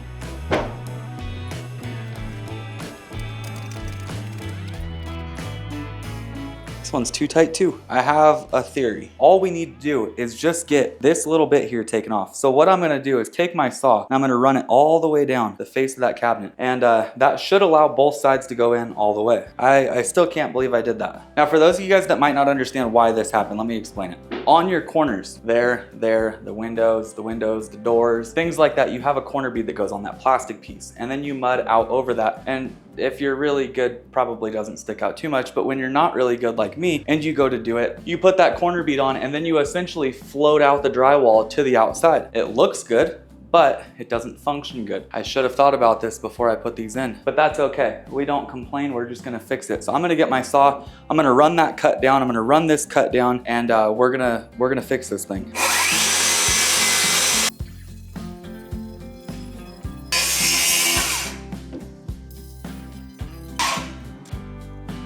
This is not ideal, but it's what I have to do. So I ended up with a bit of a dilemma and I ended up busting off a little bit more than I wanted to of the corner. I'll have to patch that in.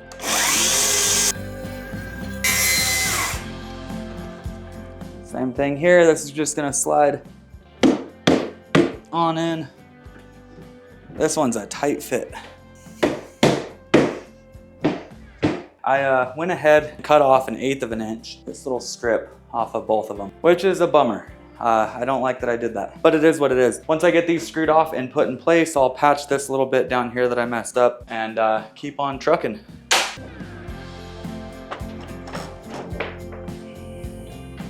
There we go.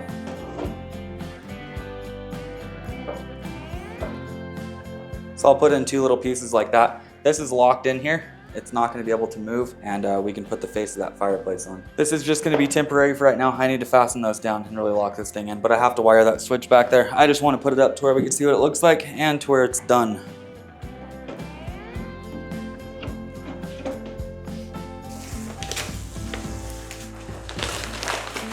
This was the aesthetic that I was after. Cabinet, fireplace, mantle, couple pictures up here, TV.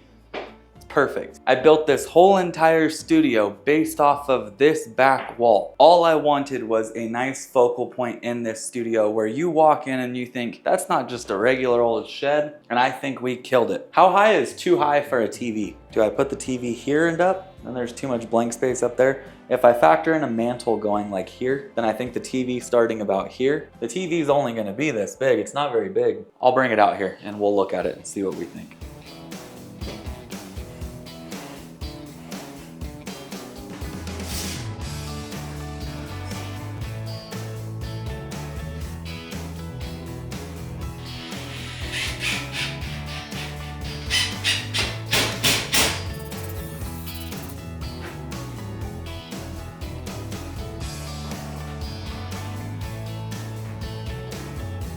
last night I went and picked up all of my flooring. I bought 6 cases of life-proof flooring. It has an underlayment on it already, therefore I don't think I need an underlayment, but I would rather be safe than sorry, so I'm putting one down. I don't care what the package says. I would rather have one underneath and know that I have a separation and a barrier between the floor sheathing here and my finished flooring. My total cost on the flooring itself was $537. Not too bad. Here pretty soon we're gonna do a full video on the budget for this place because I definitely went way overboard, and that's okay. If you guys wanted to build something similar, the plans for this are in the description down below. You could download them, build the exact same thing that I've got here, and just change up finishes. Don't add a TV, don't add a fireplace, don't do cabinets, and this thing gets really cheap. But let's talk about flooring.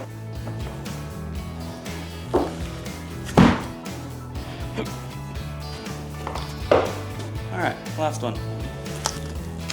Now I'm gonna start the flooring on this wall, the window wall, and bring it all the way back this way. The reason that I'm starting on that side and working my way this way is I have nothing on that wall. I want a full piece. I don't know if this is gonna work out being a ripper down here at the bottom, but we'll start with a full piece there, work our way over to here, and whatever this is, it is. I'll have a couch over here, a side table, so we should have plenty of stuff on this back wall. It shouldn't really impact us if we have a little sliver. So that's the game plan.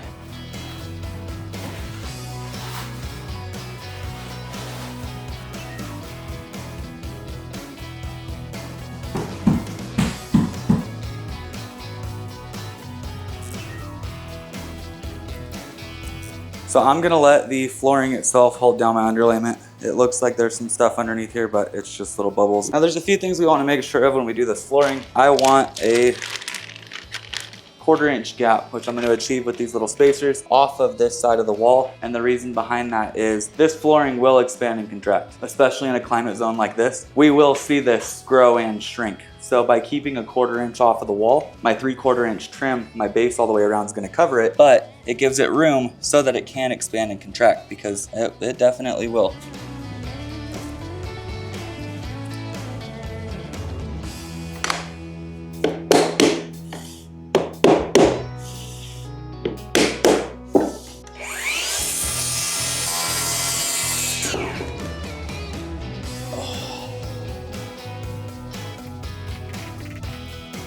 With flooring, you want to stagger things. Similar to our roof sheathing, how we want to offset. The reason for that is you don't want to railroad right there. It'll buckle, cause a bunch of problems. So by interlocking everything as we go, it's going to create a stronger diaphragm for the flooring itself. It's also going to space things out so your eyes don't catch patterns. It's one of my biggest things when it comes to doing flooring, tongue and groove, or really anything like the lap siding that we do as well. So now that we've got the first row done, we've got this one staggered back a good 10 inches. We've got this one back a good 20 from there. It's going to look like there's no pattern whatsoever, and that's the goal. Now it's just smooth sailing. We're gonna go ahead and lock in the side there, get it over to where it goes.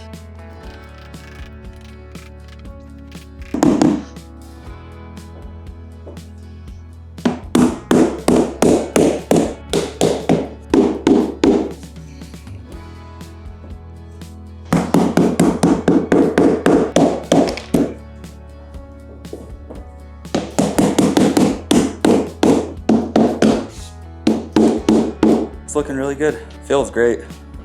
Oh, that's gonna be so nice. I do not like taking numbers on things, especially when I do not have to. So on a section of flooring like this, where we're running into the wall right here, we wanna leave that gap along there. My baseboard will cover that, so I'm not too concerned with that. The last piece of flooring we have down has the tongue on it. Therefore, we need the female side with the groove right here. So this piece is gonna go in just like that, but we need to cut it from this side over here so that it joins correctly. All we're gonna do is take this, line it up on the outside right there, take our pencil, make a little mark, grab our square,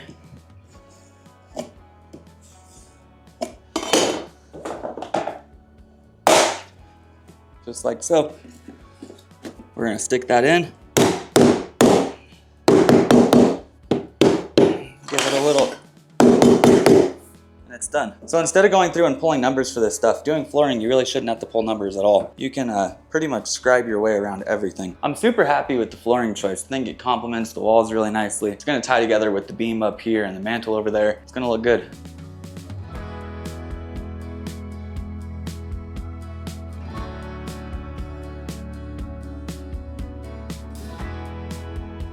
This vinyl plank flooring is so easy. The first time I put in vinyl plank flooring by myself, I was like 15 years old. It doesn't take a whole lot to do it. It's a very simple process. 4 tools to do this stuff. It doesn't take much. Anybody can do it. This is a flooring installation kit from Lifeproof. It's like 40 bucks at Home Depot. I have the wallboard knife. It's a fixed knife. I enjoy this little thing. You have a small little mallet with a soft side and a harder side. You have this little tool for when you're working up against a wall. You'll drop this over the edge of the flooring when you can't get the little block in here, and then you'll smack right here and it pulls the flooring back. That's what I did along this outside. And then the last tool is this little flooring block right here. It has a couple different profiles. This is for doing the vinyl plank flooring on this side, the little 2-step, so it doesn't mess up the tongue. But that's it.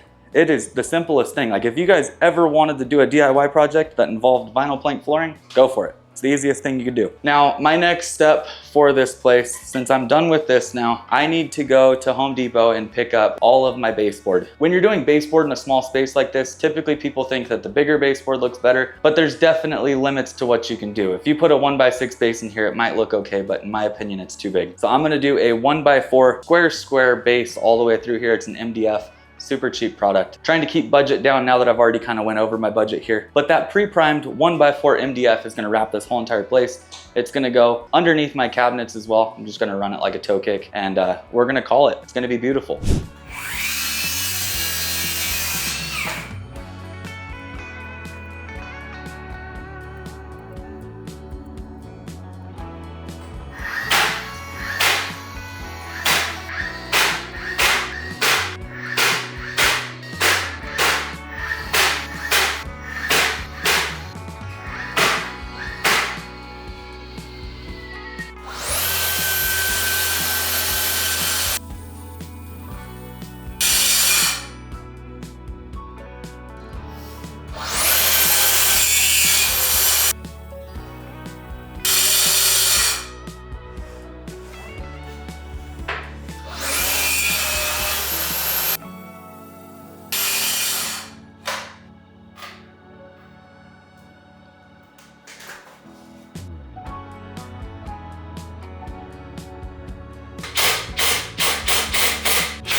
So quick little rundown on what we've got going right now. I'm working on all of our finishes. I'm working on putting up our countertops, putting up our floating shelves and more. My baseboard is now completely wrapped that up pretty quick this morning. It's only a couple of cuts. For now, what I'm trying to figure out is how I want to situate the floating shelves. Now we have our butcher block countertops and I've got 2 more butcher blocks here, but these are only 12 inches wide. They're not as deep, whereas these are currently 26.5, all the way from the back of the wall out to the front face of the cabinet, so this flushes out. Now I need to put 2 floating shelves in here, and I'm trying to figure out what looks best. And I think we just got it figured out.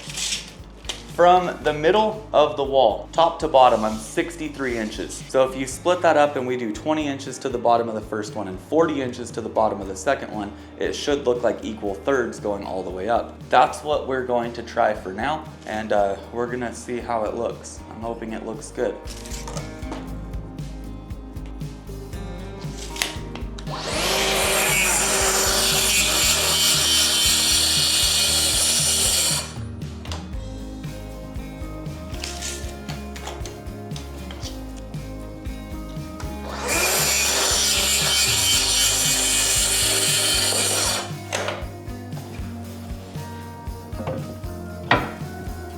That's one.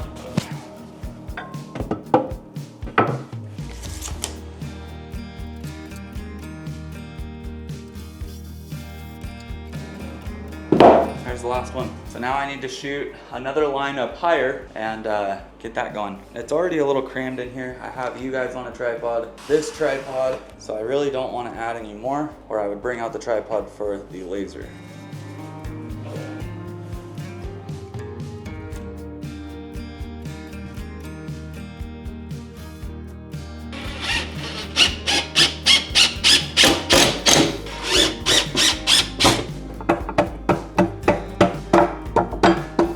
Screw the bottoms in, but I want to make sure that everything is dialed before I do so. I am digging this look though.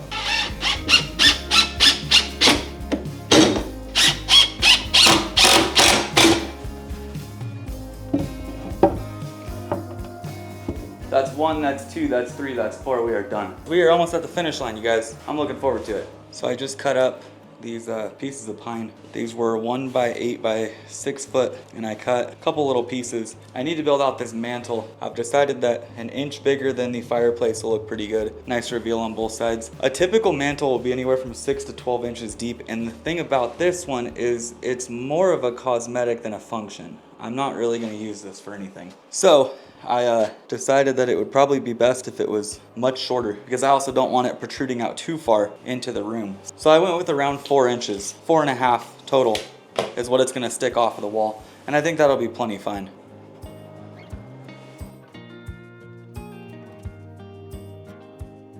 Make sure we got good coverage. Should look pretty sharp.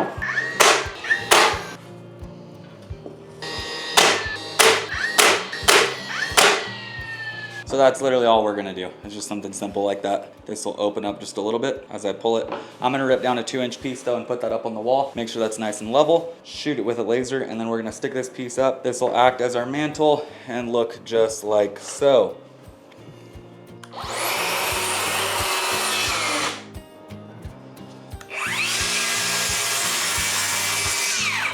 So after a bit of a wrestling match, I have got this right where I want it. It is perfectly centered. I will be able to put in my little extra pieces and we will be good.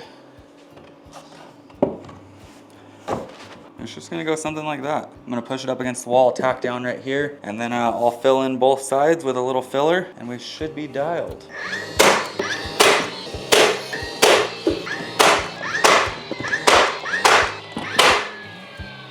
Exactly what we were hoping for. Just a small little mantle. You could put some good weight up there if you really wanted to, and it'll hold quite a bit. We're not gonna really put anything up here, but it looks cool, right? This is gonna get stained the same color that I stained the beam up there, but I'm not staining anything today. I'm gonna leave it raw for the aesthetic, to where you guys know what raw wood looks like, and I'll stain it later.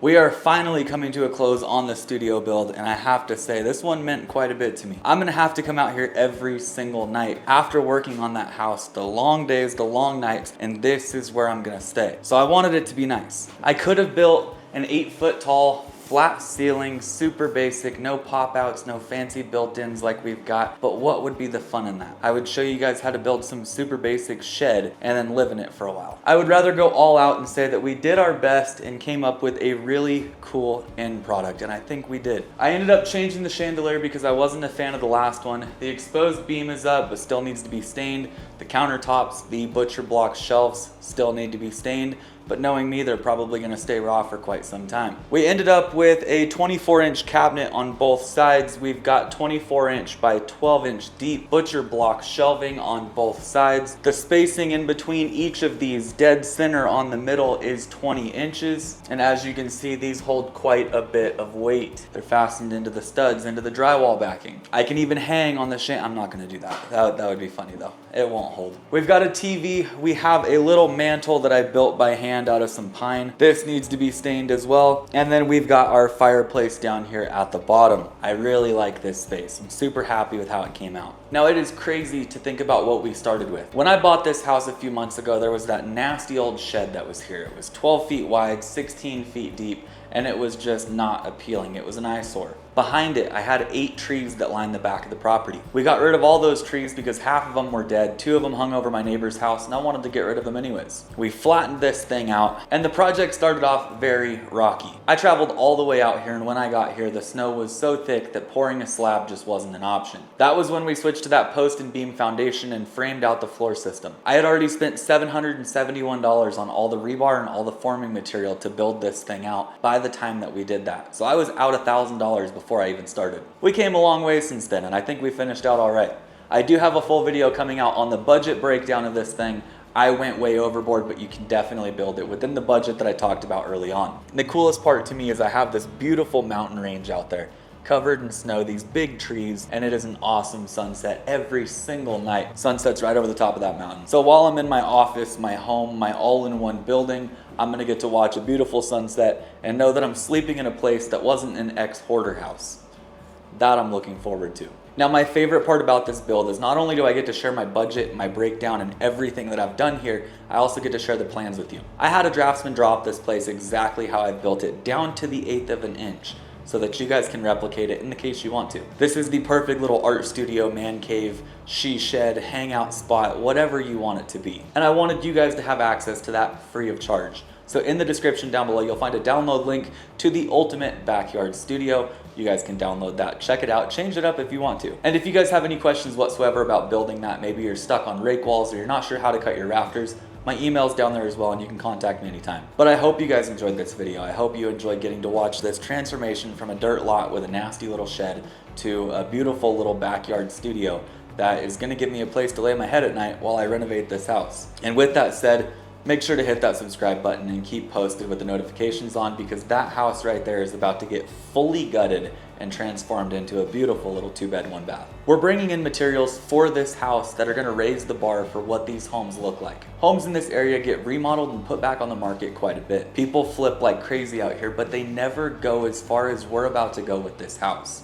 Since budget isn't all that important to me, I want to make sure that the windows we put in, the finishes we put in, the flooring, the texture, everything inside, we're not skimping out on a thing. We're going to have a beautiful kitchen. We're going to have awesome finishes, beautiful appliances. We are stopping at nothing to make this place as cool as we possibly can. But I hope you guys enjoyed this episode and this series. If you did, leave a like on this video. Subscribe button's down below. It helps me out a ton with the channel. And turn on post notifications to where you get notified when we start tearing into that house.